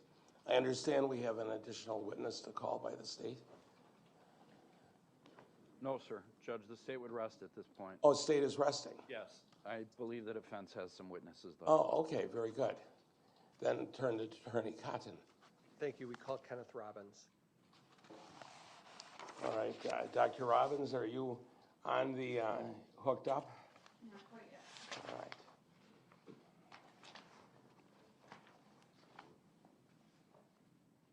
Dr. Robbins, are you there? Now you're muted, so you have to unmute. Sorry about that. Yes, I'm here. Okay, doctor, good morning. You're being called as a witness by Ms. Geyser and Attorney Cotton, so I'm going to ask you to, if you can stand, raise your right hand. Our clerk will swear you in. Do you swear that the testimony you're about to give in this matter before the court shall be the truth, the whole truth, and nothing but the truth, so help you God? I do. Very good, thank you. Then you may be seated. State your full name and spell your last name. Kenneth Robbins, Robbins. All right, thank you, Dr. Robbins. Then we're prepared to proceed. Attorney Cotton. Yes, before we begin with questions, Your Honor, I've tendered Exhibit C, which is Dr. Robbins' CV. I've actually just put him up here by your clerk. But I've moved for admission of his curriculum vitae and his report, which is Exhibit D. There's no objection. So I have, You said your response. okay, so what I have is Exhibit C and D. C is Dr. Robbins' CV. D is his report. Any objections from the state? No. All right, then received. Thank you. Good morning, Dr. Robbins. Good morning, Mr. Cotton. Thank you for being here. I understand you're by Zoom from California. That's correct. If you have any trouble hearing us, just let us know at any point, okay? I will. Thank you. Doctor, I'm assuming that you are out of the fire. I'm sorry that I'm out of the. That you're out of the fire. Yes, I'm in Northern California. Thank you. All right, very good, very good. Thank you. Glad you're safe. Thank you. Now, you are the Director of Mental Health for the Tribal Health of Lake County right now, That's accurate. and you're also the psychiatry consultant for a hospice center. Correct. Are you a consultant for the Winnebago Mental Health Institute, and if so, what do you do? Yes, I am, and what I do is I go over cases with the nurse practitioners and physician assistants to help them when they're struggling. And you're an adjunct professor at UW-Madison? Correct. Are you do you have any affiliation with the Mendota Mental Health Institute? I was the medical director at Mendota for most of the 1990s. You were the medical director? Correct. Okay. And you're a doctor of psychiatry, are you not? I'm a medical doctor with a specialty in both internal medicine and psychiatry, yes. And you have board certification in the same? I do. As well as neurology? Well, psychiatry and neurology is one board, but my board certification is in psychiatry. Got it. Dr. Robbins, you've had a long history with Ms. Geyser, would you agree? Yes, I would agree. Going back how far, if you can recall? Going back to shortly after the original criminal contact back in 2014. And you've been appointed by the court to conduct an evaluation in this case for conditional release. Exactly. Are you familiar with the criteria that have to be considered when determining whether a person should be released? Yes, I believe so. Okay. Specifically, whether a person is a danger to themselves or others, whether they're a risk for substantial bodily harm or property damage, right? Exactly. Now, did you keep the statutory factors in mind when you conducted your analysis in this case? Yes, And did you prepare a report? I did. Let's walk through do you have your report in front of you today, Dr. Robbins, or no? I do. Okay. Um, If you need to refer to it, you can just let us know if you need to, but I'll just ask you some questions from that report, okay? Yeah, if you don't mind, I'd like to make one correction. And I only noticed it as I read through it here in California, but what I say in the first sentence is not accurate. It says that that I'd interviewed her on February 21st of 2024, which I did, but I didn't update it. My most recent interview was November 13th, if you don't mind me making a correction. Yes, I was going to ask you about that. You did interview her back in February, but you've also conducted a more current interview, right? Exactly. And so the conclusions in this report are based on the current interview and your current analysis of Ms. Geyser. Exactly. As well as your history of her condition in your review of records. Correct. What if anything, did you do in preparation for this report? Did you speak with any professionals at Winnebago, or did you review any records? I did. So I reviewed all of the Winnebago records, and I did speak with the psychiatrist who's been working with her. In your review of when you say you reviewed all the records, what does that mean? I went through her computerized medical records and updated myself on her behaviors and what the various professionals at Winnebago have written about her since I last saw her. Are you you're aware of the current diagnoses that the professionals are operating under? Are you not? I am. Is Ms. Geyser receptive to her diagnoses? She is. Is she being treated? She is. You note, so as we walk through your report, you indicate that it was the opinion on page two, in the sort of the middle paragraph, you indicate that it was the opinion of multiple psychiatrists and psychologists that Ms. Geyser met the criteria for schizophrenia based on a variety of symptoms that were observed back when this offense happened. Do you still believe that to be true? Yes. But you note that this is your language, the conceptualization of her psychotic challenges has changed significantly in the last 2 years. What do you mean by that? So a couple of years ago, she had her third round of psychological testing, and for the first time, it didn't support that she had psychotic symptoms. And the psychiatrist who was working with her at that time, Dr. Kayla Pope, who's the medical director at Winnebago, felt both based on her interview with Ms. Geyser and based on that testing that the diagnosis needed to be reconsidered, that there was no longer support for a diagnosis of schizophrenia, and ultimately the diagnosis was changed to primarily post-traumatic stress disorder, along with social anxiety disorder, generalized anxiety disorder, and autism spectrum disorder.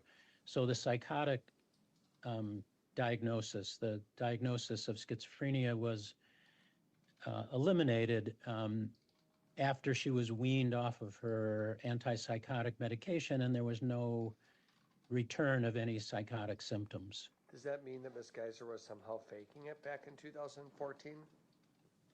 No, I don't believe that to be true. As a 12-year-old or so? Correct. What do you believe to be true? So I'm not certain. I think, as I put in my report, I think either she was experiencing transient psychotic symptoms, which is to say psychotic symptoms that didn't persist and gradually went away, which is certainly something that's possible, or the intensity of her fantasies based on some of the trauma she had experienced were so intense that she believed them to be true. The trauma being her sexual abuse by her father. Exactly. And you note in your report that in 2023, Dr. Pope, meaning the medical director of Winnebago, identified the fact that Morgan had a breakthrough with her mother related to that, and the mother acknowledged all the red flags that existed about the abuse. Exactly. Up until that point, Morgan's belief was that her mother had not believed the things that she said, and her mother came around and began to recognize that Morgan's reporting had been accurate, and she had not believed her, and having her mother come around was really quite traumatic for her. And with her mother's support, they reopened a legal case against the father and made a report, right? Exactly. Now, what Dr. Pope recommended is that Morgan be weaned off some of the antipsychotic medication to see whether she would deteriorate. Isn't that how it was approached? That's exactly how it was approached. Is that the right way to do it as a psychiatrist? Is that the right way to approach a situation like this? Yeah, if there's a question about whether someone truly has psychosis and they're on antipsychotic medication, gradually weaning them off the antipsychotic medications and seeing how that impacts symptoms is absolutely the right way to do this. So that was done in this case, and how is it unfolded? There's been no return of what appears to be psychotic symptoms. She's done very well off antipsychotic medication. Is it important to maintain some medication regimen with Ms. Geyser? Is she still medicated though? She is still on medication, really to treat her anxiety symptoms that are associated with the diagnoses I mentioned earlier. You note that Ms. Geyser's behavior has improved significantly since 2021. There was a suicide attempt way back then. Has there been any evidence of aggression or danger to herself since 2021? There's really been no danger of aggression throughout her hospitalization, and since that 2021 incident, there has been no evidence of any suicidal ideation. Does Ms. Geyser report a better relationship with her family as time has gone on? Yes, particularly with her mother and her brother. She has a very supportive relationship with her brother? Correct. And things have improved to some degree with her mother? Exactly.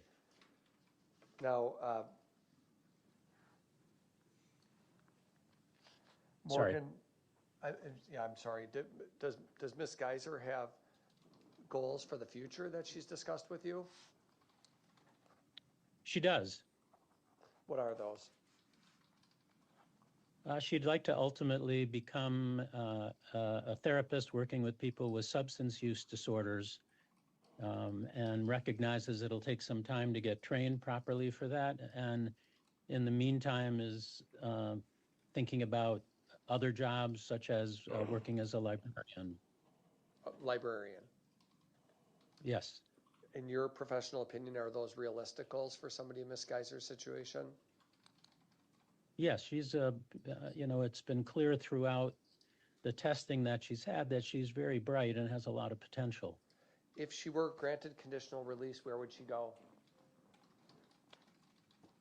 I don't know, but I guess it would be my recommendation that she go to a group home, that she not go immediately to living independently. So you were medical director of Mendota. Correct. And you consult with Winnebago, and you know the medical director of Winnebago, Kayla Pope, right? I do. And so what's the difference between Mendota and Winnebago? Aren't they both just the same type of mental health facility that we have here in Wisconsin? Well, it's really like one big hospital where Mendota has certain specialties and Winnebago has certain specialties.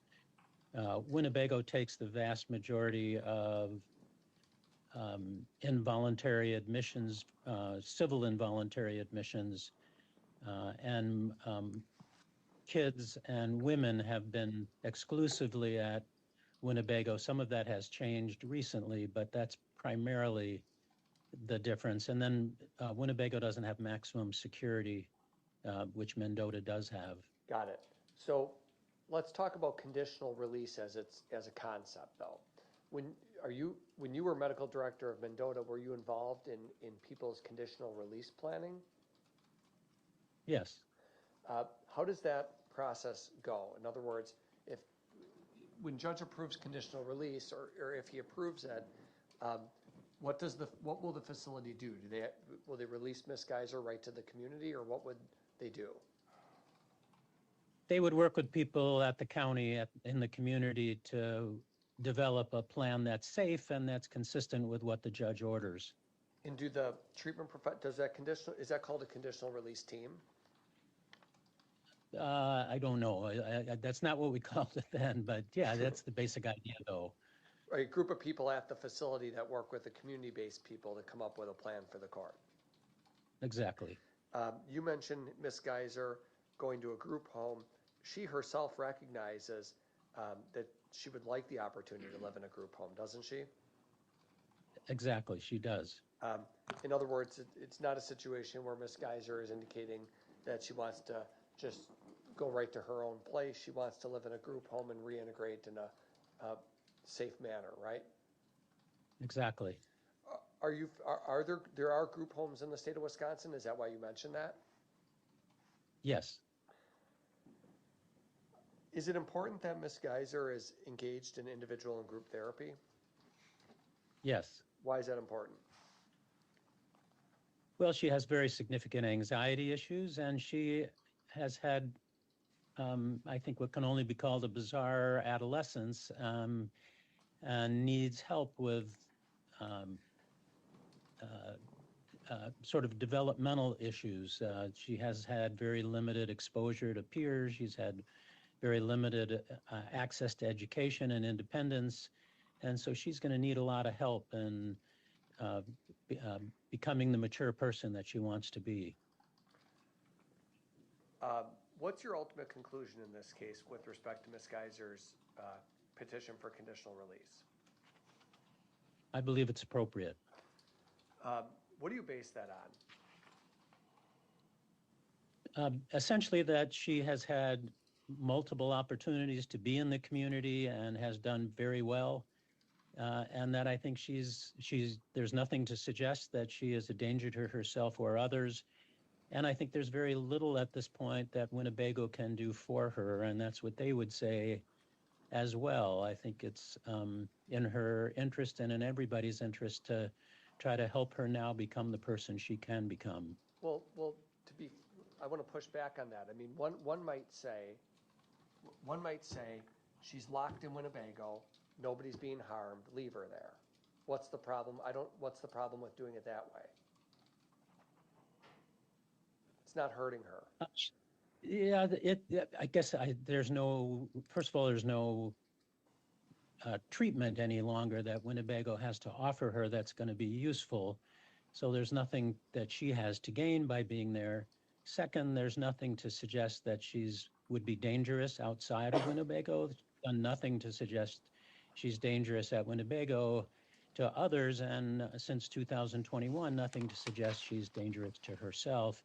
And third, she's a young woman with great potential, and she's not going to realize that unless she has an opportunity to get into the world and start to have more interpersonal interactions that are appropriate with peers, that she has more education opportunities, that she has the opportunity to be independent in a more significant way.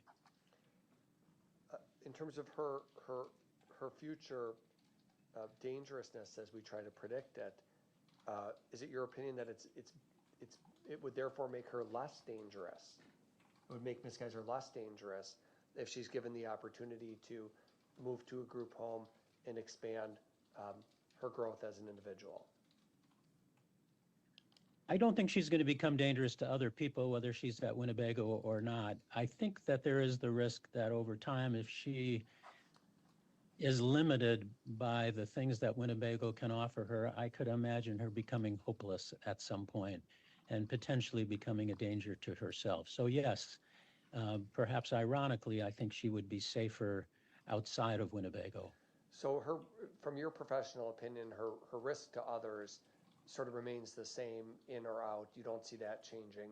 But you use the word ironically, the risk to herself, self-injurious behavior increases the longer she would remain at Winnebago without the opportunity to expand herself. I'm concerned about that. I'm concerned at some point she's going to start feeling hopeless. That she's just locked there forever.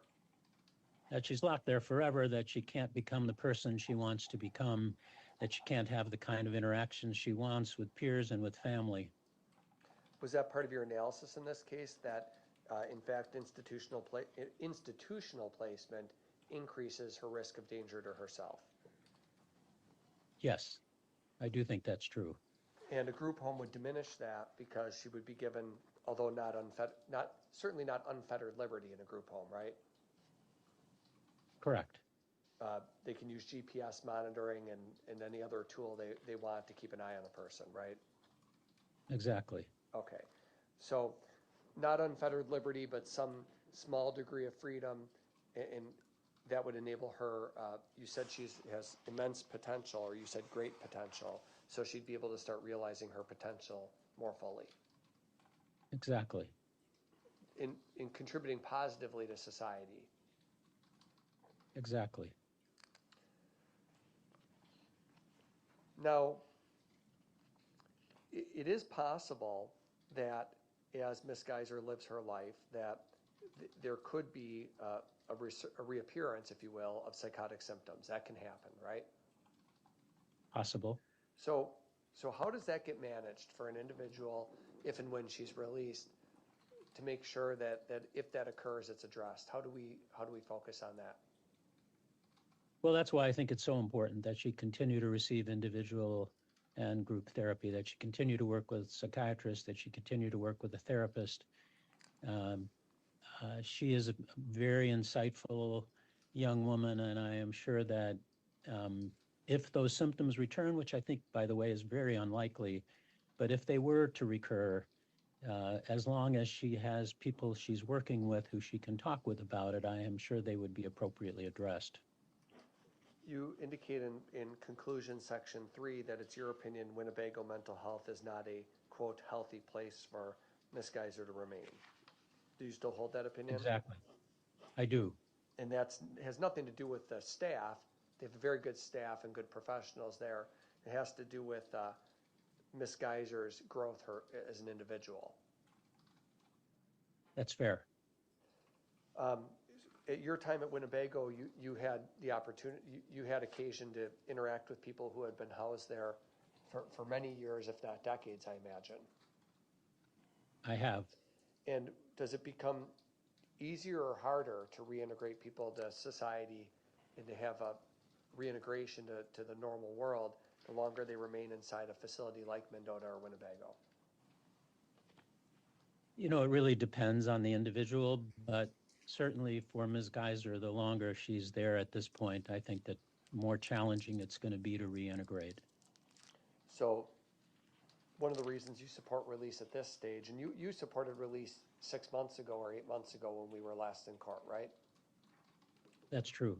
And in fact, between your last evaluation and this one, there's been absolutely no. Are you aware of any violence or any concerns that have developed in that interim period of time that would cause you to revisit those opinions? No, and she certainly had plenty of opportunity to be in the community, to be stimulated by being in the community, which was what sometimes we worry about, and she's done extremely well. Those supervised outings that she has in the community, how do those typically unfold? Do you know how that works? I'm not sure what you mean.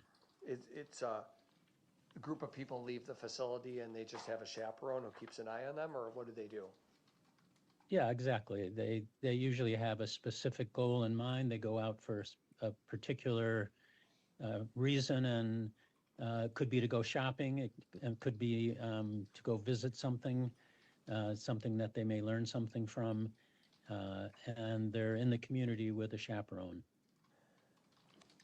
So ultimately, you remain of the opinion that Ms. Geyser should be released on conditional supervision with at this point, to a group home with continued monitoring and treatment.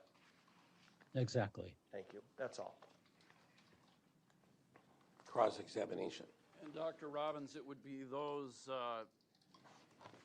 individuals running that group home that would make the decision as to how and when Ms. Geyser could come and go from that group home, correct? Well, I'm not sure exactly. Usually there is a team that's working together. So it would be people from the group home working with the mental health providers who are working with her and together coming up with a behavior plan. But that team, if we call them that, would be in charge of her comings and goings, correct? Yes, within the parameters that the judge sets forth.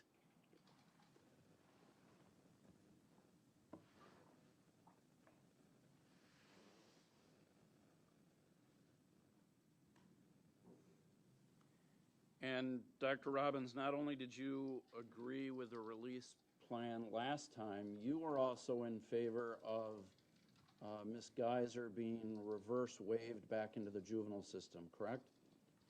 Correct. I don't have anything else, Judge. Any further direct exam? No. Okay, well, doctor, thank you for being with us today. My pleasure. Thank you. Enjoy California. Thank you. Is the doctor under subpoena? No.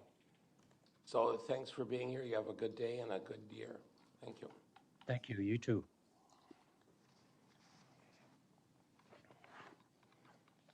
Further witnesses? Yes, Dr. Deborah Collins. Do we have her on Zoom, Jessica? She's not logged into Zoom yet. Okay, give me just 1 minute. All right.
You keeping an eye on Zoom?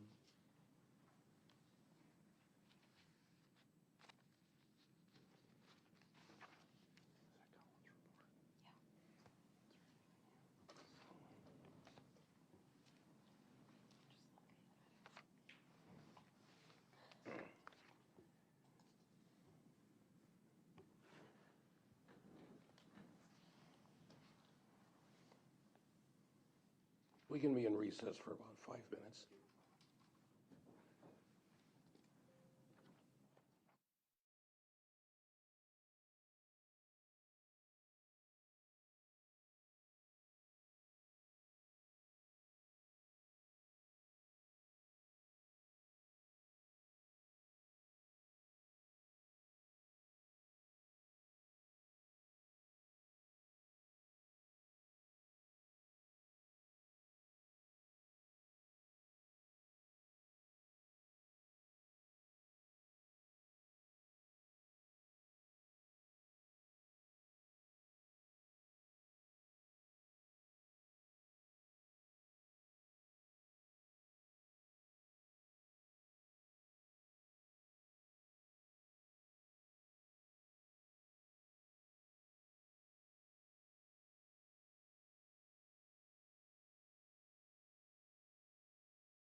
In the Geyser matter,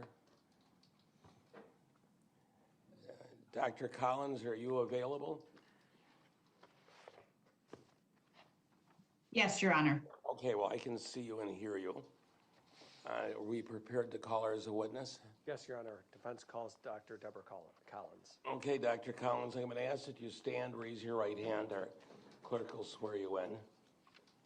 You swear that the testimony you're about to give in this matter before the court shall be the truth, the whole truth, and nothing but the truth, so help you God? I do.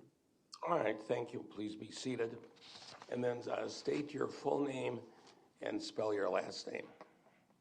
Deborah Collins, DeborahCollins. All right, thank you. Attorney Cotton. Good morning, Dr. Collins. We've tendered exhibits A and B to the court. Judge, without objection, I believe it asks that those be received. Any objections? No objections. Okay, A and B are received. Thank you. Dr. Collins, you're a psychologist? Yes. And just briefly, could you describe your educational background? In 1998, I was conferred a doctoral degree in clinical psychology from the University of Hartford in Hartford, Connecticut. 3 years before that, I was conferred from that same institution a Master of Arts degree in clinical psychology. I also was conferred in 1987 a Bachelor of Arts degree from St. Norbert College. What licensing do you have? Since 1999, I have been a licensed psychologist in the state of Wisconsin. I am also now, for several years, a licensed psychologist in the state of Michigan. Are you the director for any special units here in the state of Wisconsin?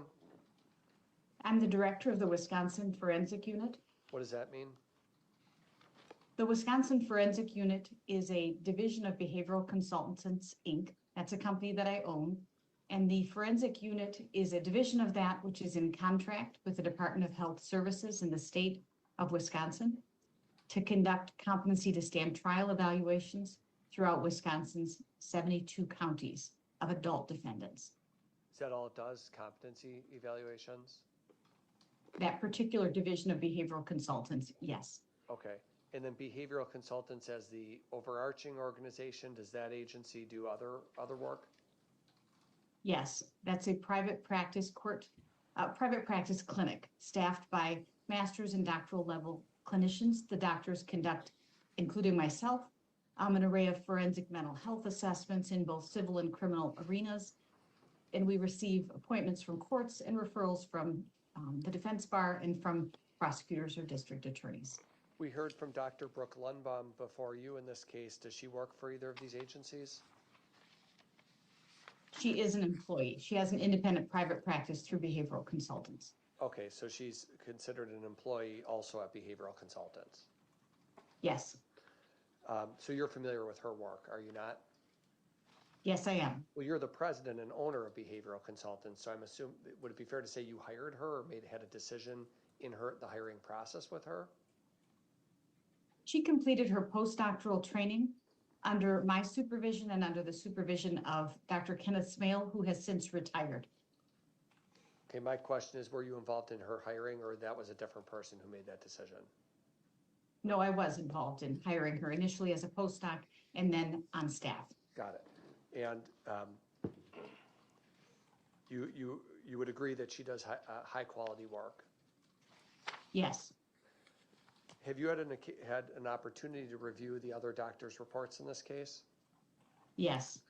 And you're aware that are there any common features, if you could speak broadly, are there any common features among all the doctor reports in this case?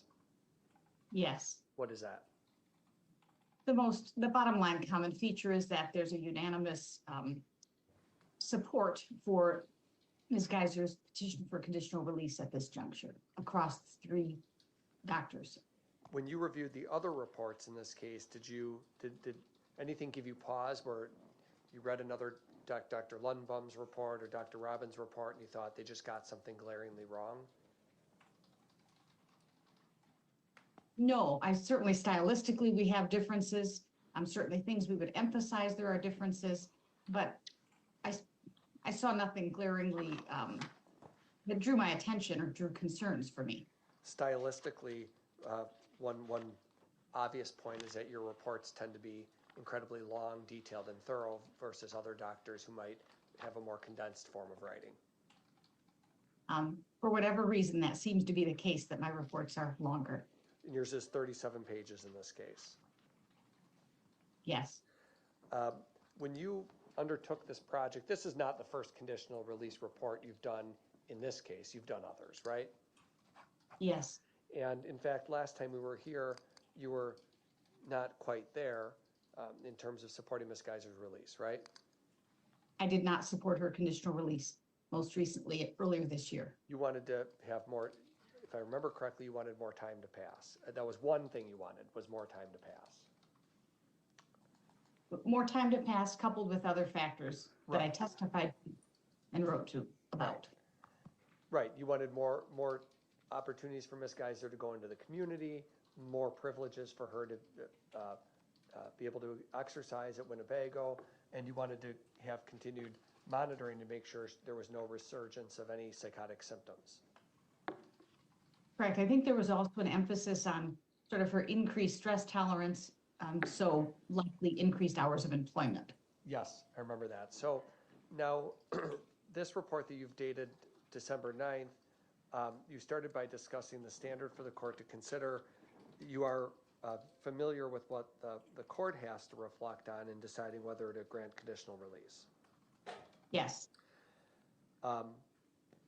Specifically, whether there's clear and convincing evidence that Ms. Geyser poses a significant risk of bodily harm to herself or others, or serious property damage. That's the narrow statutory question to be answered.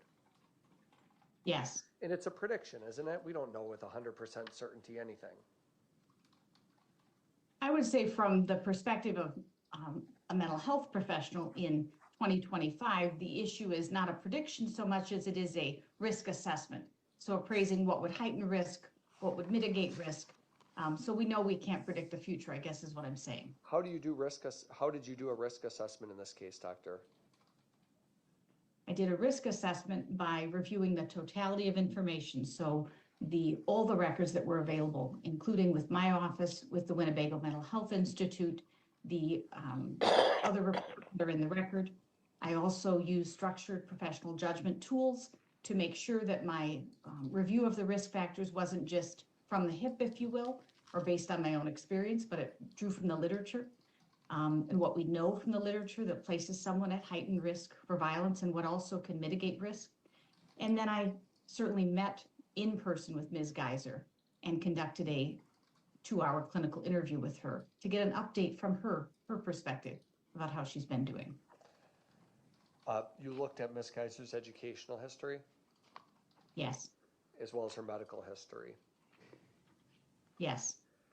As part of this evaluation, doctor, as part of your report, did you re-review prior competency reports and other evaluations that were done? Yes. You reviewed a competency report from June of 2014 by Dr. Lundbaum, did you not? Yes. And a competency report from earlier in June of 2014 by Dr. Robbins. Yes. You reviewed medical records from Ms. Geyser's first hospitalization at Winnebago from August to December of 2014. I would say I reviewed the summaries of those. So I've not reviewed the thousands and thousands of pages in preparation for my report today, but I had those summarized and reviewed all the old reports that have been done, including with my office. Why did you want to go back and read summaries from 10 years ago and competency reports from 10 years ago? What's the point of that? In this case, one could be biased by simply having contemporary information if someone's doing very well for the last 6 months. I wanted to see what the longitudinal course in this case and for Ms. Geyser is. What are her vulnerabilities? What are her strengths? How far has she come? And I wanted to be reminded of the totality of that, not merely the past 6 months. Another bias could just be that you could rely on your memory, and sometimes memory is faulty, so you want to go back and re-review the reports to make sure you're recalling things correctly. Certainly. So you did all of that. You also reviewed the summaries that existed from her second hospitalization at Winnebago from December of 2015 until March of 2016. Yes. In fact, There was a Chapter 51 detention that took place back then when Morgan was still a child, and you reviewed summaries of records from that. Yes.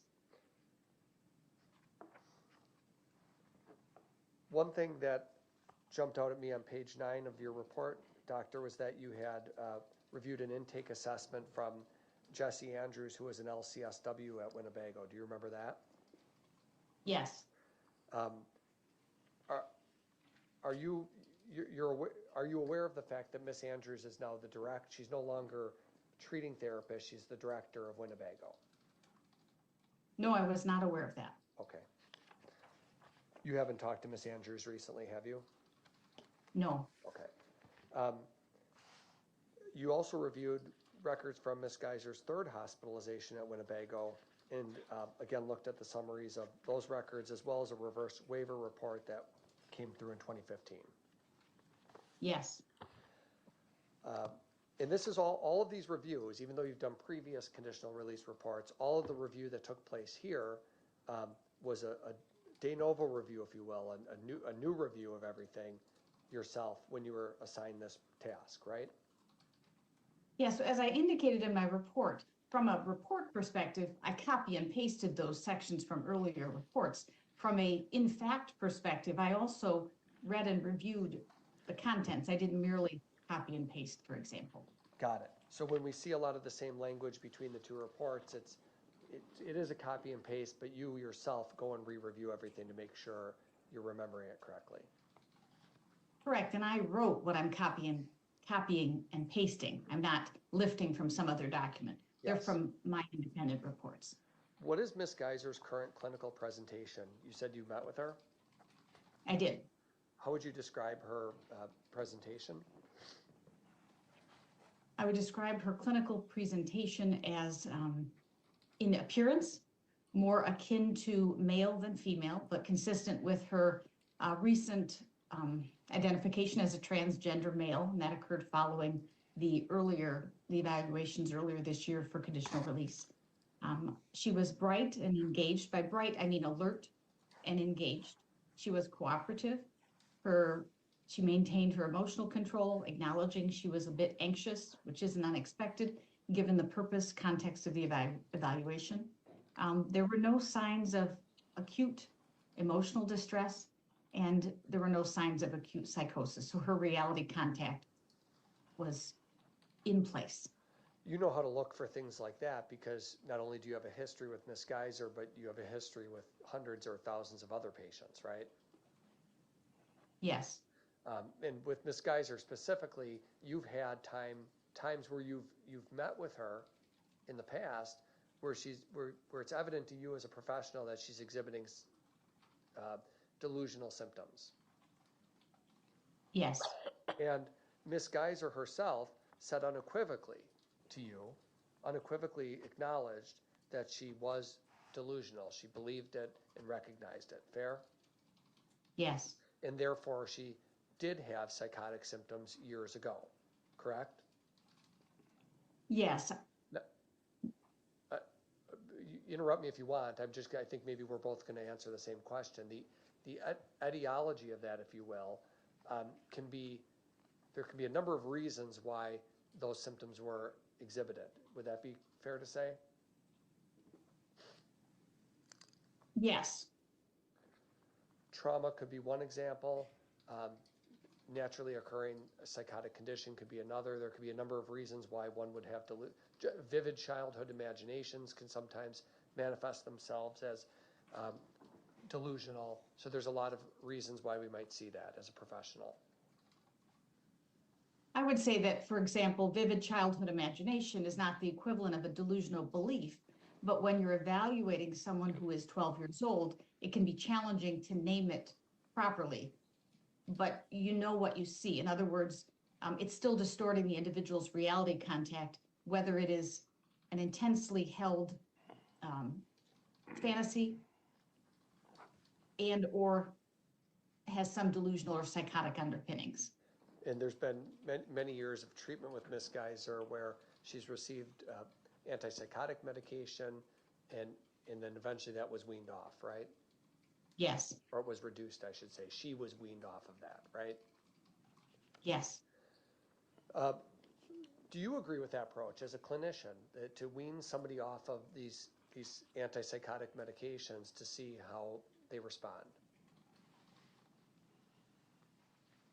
I'm a psychologist, not a psychiatrist, and would leave judgments about weaning someone off medications to the domain of psychiatry. What I would say is, in practice, I have seen that occur, and especially in a hospital setting, that's preferred, so that you can closely monitor someone to see the impact of that weaning, if you will, on someone's psychiatric status. Okay. Now, when you spoke with Ms. Geyser, she discussed with you her last petition for conditional release that was brought to Judge Boren, didn't she? Yes, And she, even though, and at that time you weren't in support of release, we've already covered that, right? right, Nor was Dr. Lundbaum. correct. Now, Ms. Geyser made a decision to still proceed with the hearing and have the court make a decision. For what reason? What she told me is that she wanted to see what the court and what others wanted her to do, to work on, to achieve, so that she might ultimately be granted conditional release. Is that a good or bad for her future prognosis? I think it is most likely good or favorable in weighing toward her prognosis, because what it indicated is her willingness to go into quite a stressful circumstance, a court hearing that would garner, bring her lots of attention, media attention included. And it would also show her openness and proactive effort to see what else she could do, so that presumably she intended to work on it. Well, to obtain conditional release. And it also demonstrates how she handles defeat, doesn't it? Or rejection. Yes, in this case. Right, because it provides an opportunity as a clinician for you to evaluate her. Judge denies her petition for conditional release. She knows she can't file that petition again for another half a year at a minimum. You can look at that as a clinician and say, well, did she try to commit suicide? Did she go back behind the doors and start slamming things around and creating a disturbance? Right? It gives you a concrete event to look at, a significant negative event to look at from her perspective, and evaluate it. Correct. And I would say from Ms. Geyser's perspective, she didn't have the benefit of knowing how she would react to that hearing, but was trusting she could manage it. And managing something that's more stressful than really a lot of people in society even have to confront, because as you noted, significant media attention and publicity associated with even making the request. Yes. Based on your review of the records and your discussion with the professionals, how did she handle that rejection? Without problem and well. And she remained goal-oriented and worked on the things that the court expected her to work on. Yes. Or worked on the things that the professionals also indicated she needed to work on, right? Yes. She has attained pre-integration level at Winnebago, meaning the highest applicable level of privileges, right? Yes. And her access to the canteen, the vending machines, that independent privilege that was given even after the last hearing, that was a new privilege, the final thing she was waiting for, right? Yes. She enjoys off-ground supervised outings every other week. Could you just describe that briefly for the court? What Ms. Geyser enjoys is with other patients who have the same privilege and choose to exercise it. In addition to supervising staff, she's accompanied into the community to places like the library, the dollar store, other retail merchants, coffee shops, and there she exercises liberty, possibly for an hour or however long that the outing entails. Starbucks, Target, dollar store, Pick and Save. She's been able to go to all those places. Yes. Any concern of her becoming violent or being dangerous to herself or others that you've seen in those outings? I have no record of any concerns being raised by her behavior in the community when escorted. Any holds or reductions in her level of liberty privileges that you're aware of? No. Ms. Geyser's sleep has been improving, even in light of her the court denying the petition last time. Isn't that true? Yes. And we do know as we learn more and more about the human brain how important sleep is to one's well-being, right? Yes. She's also working a few hours a week. She works at 2 hours a week at the log cabin workshop. Yes. And actually, she has multiple jobs they've employed at Winnebago, doesn't she? Yes, I believe a total of an estimated 5 hours a week. She works at the log cabin workshop. She folds laundry and is working through something called the Hope program. Yes. She continues to visit with her mother, doesn't she? Miss Geyser's mother visits her every other week at Winnebago? Yes. Do you consider her mother and brother to be key components of her support system, and if so, why? I would say that presently, that is how Ms. Geyser identified them as key components of her support system outside of the institution. That hasn't consistently been the case, though presently for the past 6 months or so has been so.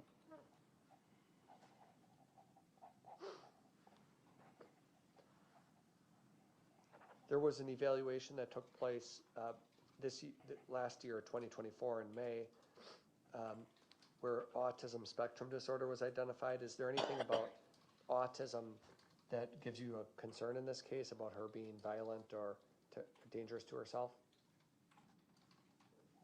No, because I've not seen that report, and nor have I seen outside of that report and independent of it a history of that diagnosis applied to Ms. Geyser. So Go ahead. She only received that in the context of that evaluation, and I requested that report multiple times and never received it. So I can't really speak to the diagnosis. I don't know the basis of it. Okay, autism isn't known as being a condition that connects with violence, is it? Not necessarily so. Ms. Geyser is also focused on her physical health while she remains at Winnebago, isn't she? In the past 6 months, she has been so, yes. She's been running on the treadmill for up to 17 minutes at a time and is proud of that, isn't she? Yes, once a week, as I recall.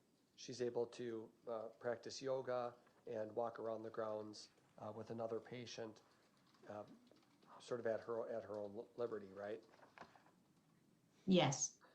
And Ms. Geyser's keeping active by writing books and performing her art, right? Yes. Is Ms. Geyser compliant with her medication requirements, as far as you know? Yes. Any concern there? None that I'm aware of, no.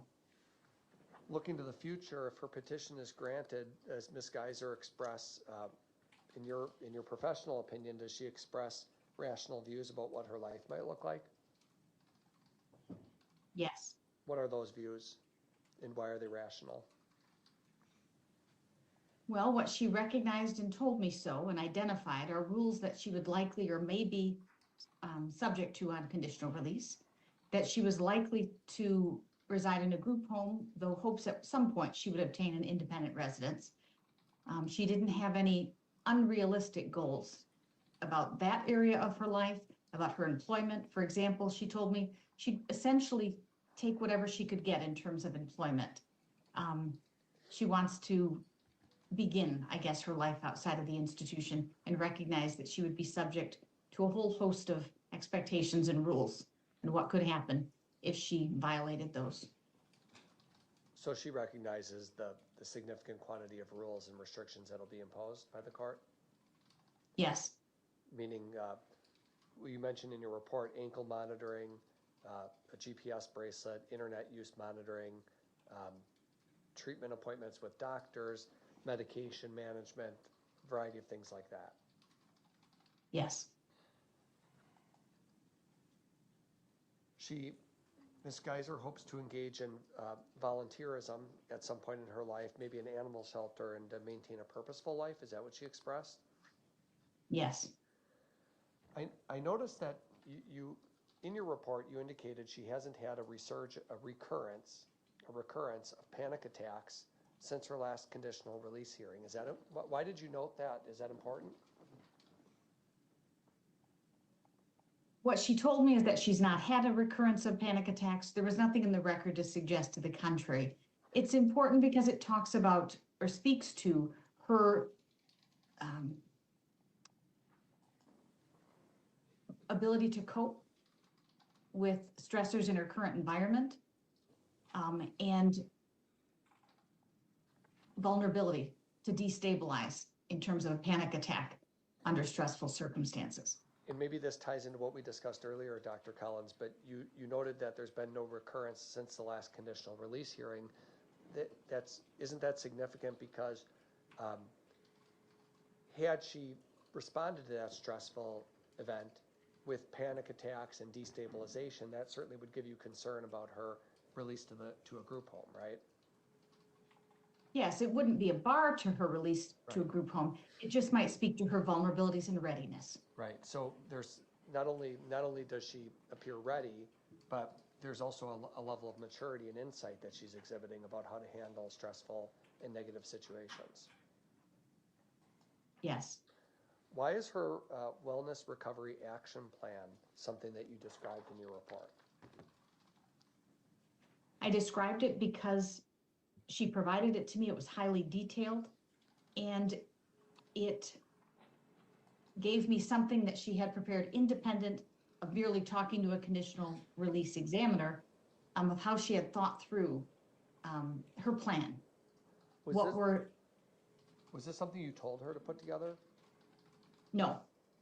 So it's her own plan. I mean, how did she come up with this, as you understand it? Did she work on it with her therapist at Winnebago?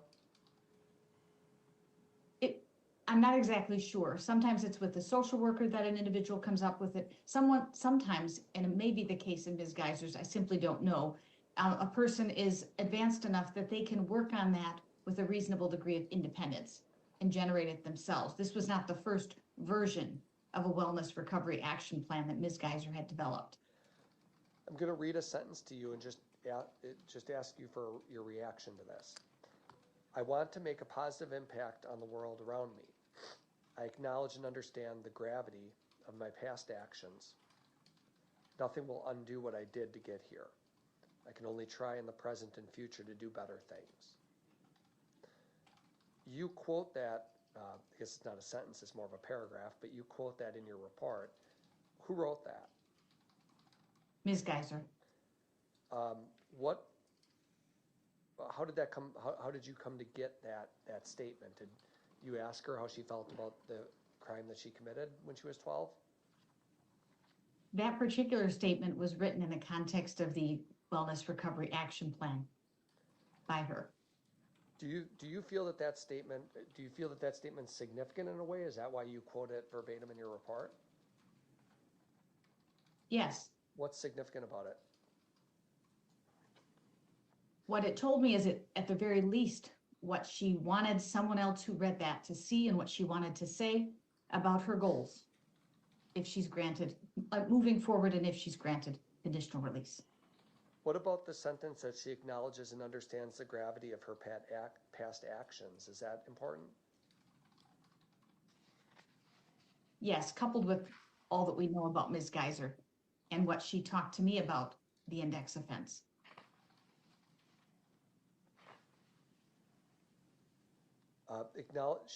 Morgan continued in that, I believe in that meeting with you, to acknowledge the harm that she caused to the victim. And you state in your report that Ms. Geyser said she hates it. Her friend was the only one who cared and was loyal and trusted her. She hates that she did what she did and feels that she was a different person back then, 10 plus years ago. Yes. After the offense, she struggled for years to forgive herself. Isn't that what she expressed to you? Yes. There's chunks of her childhood that she has trouble recalling now when she reflects back on some of the events that happened. Yes. When you do your risk assessment, or when you perform risk assessments to try to figure out if a person is going to be a danger in the future, you do want to look at stressors that is it important to talk to someone about stressors they might face in the future? Yes, if they're amenable or will talk with you. Did you ask her to recall any stressors that she might face? Did you ask Ms. Geyser that question? Yes. And how did she handle that, or how did she respond? Well, what she told me is that she recognized that she hasn't been an adult in the community. She's essentially spent the last over a decade in institutional settings. So she knows there's a lot she doesn't know, if you will, about handling adult responsibilities. She also knew that her case is likely to garner her attention, unwanted attention in at least some or many instances. And she likened that to in the institution where, of course, as patients come into the institution, they become aware that Ms. Geyser, the Slender Man case-related person, is in the institution. And so in the institution, she's garnered unwanted attention from other patients. Over time, she's learned a principle for her is that she doesn't want to talk about it, at least not with those patients. And that she doesn't want her, the index offense to be the source of her, to be the source of unwanted attention or to feed that.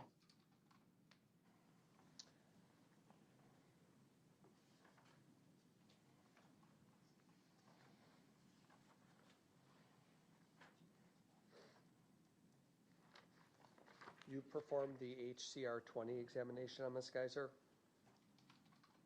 I didn't perform it on her. I used that as a structured assessment tool for the data that I had. So it's not a psychological test that you perform on someone. I guess that's what I'm saying. Got it. It's a tool that you relied on. Yes. She met the full criteria for 7 items and did not meet criteria for 7 factors, right? That's only on the historical factors. And then there were clinical factors and risk management factors to consider as well? Yes. What's the bottom line conclusion when you consider that? The bottom line conclusion is that essentially most of that was unchanged from 6 months ago. Okay. So it told me that there still remains and will always remain for Ms. Geyser, in fact, some historical risk factors that place her at elevated risk for violence as compared to an individual who did not stab a peer 19 times over 10 years ago. That's unchanged. That's a historical factor that cannot be changed and will always be there. Correct, but when we look at dynamic factors or factors that can be changed, that are amenable to treatment, then her history in the last 10 years also demonstrates several protective factors that she has and factors that are about her that are amenable to intervention and treatment. And at this juncture, I believe make her ready for conditional release. What are those protective factors or dynamic factors? The protective factors include her intellectual resources and her capacity for problem solving. She has improved coping skills for managing stress that she has worked on and developed with the assistance of years of treatment and the treatment team she has at Winnebago. She has an demonstrated improved capacity for self-regulation, emotional self-regulation. So managing stress in the institution, decreased frequency by to use fantasy or to use, I guess I would say fantasy or retreat into herself for coping. And she also has an expressed motivation to proactively pursue a pro-social life course moving forward. Her compliance in the institution is remarkable, both with medication and with treatment. Her lack of behavioral management problems in the institution, her lack of violence toward others in the institution and toward herself. Those all bode well for her readiness for conditional release at this time. And you were close last time. Last time you noted that although you didn't support release, you did indicate that Ms. Geyser's readiness should follow, and you said in the coming months, assuming she maintains her current level of psychiatric stability, among other things, right? Yes, And so what you were flagging for the court or anticipating was if Ms. Geyser continues on the stable, positive, coherent track that she's on, it would be appropriate to grant conditional release. that she would become appropriate for that. Right, she would become an appropriate candidate for that, Yes, and that the court should then grant it. That's your opinion. The court should grant it. well, I would never tell the court what the court should do, but I believe that the facts favor and support That's a better way of putting Ms. it. Geyser's petition for conditional release. Now, your report is based on the totality of the information, and you conclude that there's not support for the conclusion that if she's conditionally released, she would pose a significant risk of harm to herself or others, or serious property damage, right? Yes, You noted her continued successful engagement in the community, which we've already discussed, right? yes, Increased employment and absence of any overt signs of psychosis. yes, You would agree that from a psychiatric or from a psychological perspective, she's very much stable and has been so for quite some time. yes, That there's no acts of violence whatsoever towards people at the institution, despite there being a number of overt mentally ill patients there. yes, Now, you talked about DHS in your report on page 36, and you also mentioned at the very beginning of your testimony that your agency is contracted through DHS, right? not in the capacity I conducted this evaluation, but only exclusively for competency to stand trial evaluations. Okay, but Is what I was, sure, but you have familiarity with DHS. yes, And if Judge Boren permits conditional release, your recommendation is that there be a carefully crafted plan by DHS and submitted to the court for approval, right? yes, And at the bottom of page 36, you list all the things that you would look to, that you would expect as part of that report. Do you have any changes to that, or does that all remain the same? that remains the same, and I would anticipate that there would be more expectations. I was merely outlining broadly some of those, but likely more. Okay. Do you have, in your professional career, have you ever worked with a team on a conditional release plan? Is that something that you've done before? No, that's not my role. Got it. How many of these types of reports do you estimate you've done in your career, meaning conditional release reports? Hundreds. Ms. Geyser has spent her adolescent years and early adulthood living in an institutional setting. What are the negatives? What are the, certainly there's some positives because she's received institutional treatment and medication and close supervision. What are the negatives of continued placement inside an institutional setting for someone like Ms. Geyser? Certainly the ongoing exposure to pathology, to mental illness as compared to wellness, that is not a positive overall, although there may be, as with any experience, some silver lining to that. The exposure to patients who at times are violent, who test limits, who can colloquially get in your face, if you will, say negative things about you, and having to cope with that. You also, it's the absence, what you don't have in an institutional setting. What you don't have is as you move through adolescence and into early adulthood, you don't have the natural demands that occur to adolescents and to folks in early adulthood to obtain employment, your first job, for example, to have the expectations of an employer placed on you, having to get up in the morning to be or stay up late at night to maintain responsibilities of employment. The social experiences that we go through during adolescence that help us mature, the bruises, the emotional bruises that we get or the highs and the lows of adolescence. So I would say the exigencies of adolescence and adulthood aren't faced in a natural way in an institutional setting. And so in that sense, Ms. Geyser comes up short, if you will, by nothing of her choosing or doing, okay, as she approaches conditional release. So because of that, she'll need accommodation, she'll need support as she learns those things that she hasn't had the experiences to learn to this juncture. Do you have a concern, do you have a concern about hopelessness at some point if the Ms. Geyser becomes a greater risk for self-harm, if not given some meaningful opportunities to progress to the next gradual phase? I would say I would have that concern for Ms. Geyser or for anyone in similar circumstances, that there is that potential. If they remain locked in a certain place and space and have no power to effect change, there is a risk of hopelessness. And you identified some of the negatives of remaining at Winnebago, but that's not because it's Winnebago, it's more because it's an institutional setting. That's the concern at this point, right?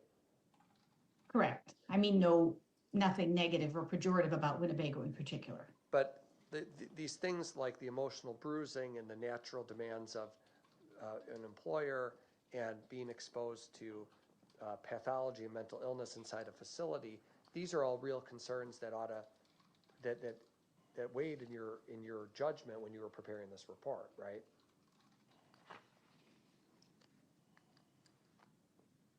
I would say I'm aware of those concerns, and if asked about them, I can name those.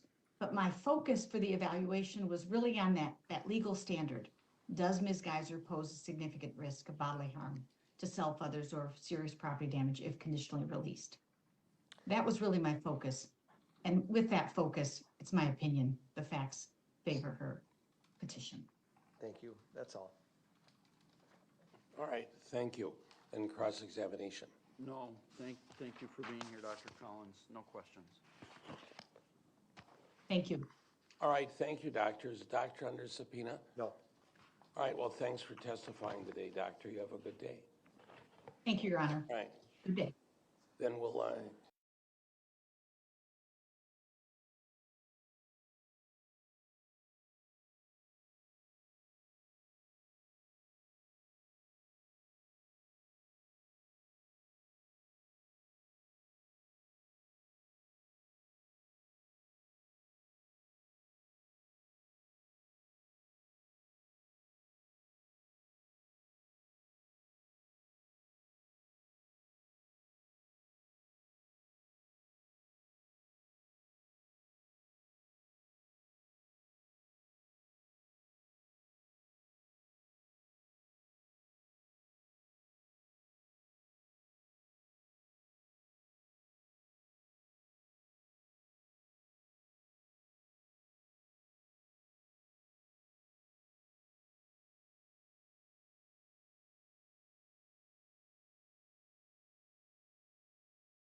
She stopped in chat for an hour last week. She's night cleaning. She's like, I had a stroke and my new one is going to be night. I feel like that's not good. Maybe the other one retired. And In my head, I was thinking something was less stressful than night cleaning. me too.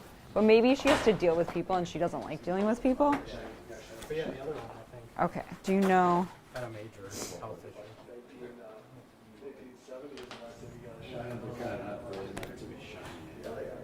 Oh, is that the style? Yeah. now that you say that, that's. But they are probably that. So your witnesses ready? Or? Yeah. I guess. Amen. I'm just gonna go like that, so you guys don't feel like you're in it. What's my thing? Let me.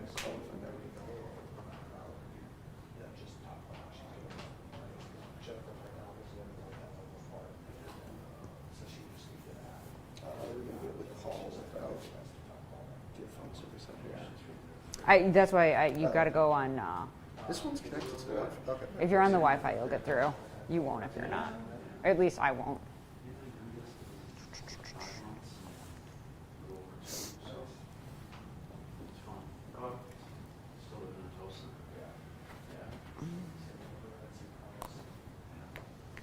Hello, calling check TDU 6. Hi, calling to check TDU 6.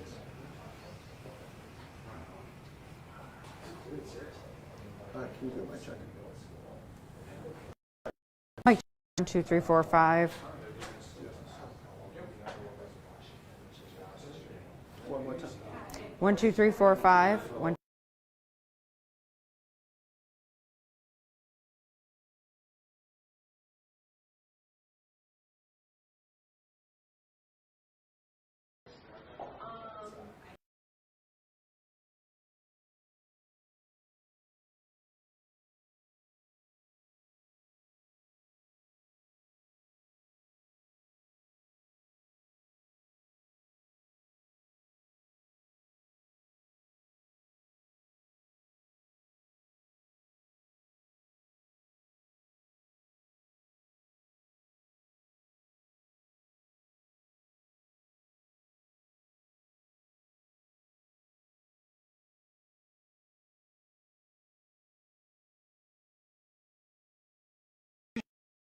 Usually it's not so packed, but usually then we all can like sit and write because, I mean, this little room, it just depends on the judge. Some don't allow you to have your phone, some don't allow you to have your computer. So they, so they allow, like this, at Winnebago, I'm getting the mental health institution mixed up, and they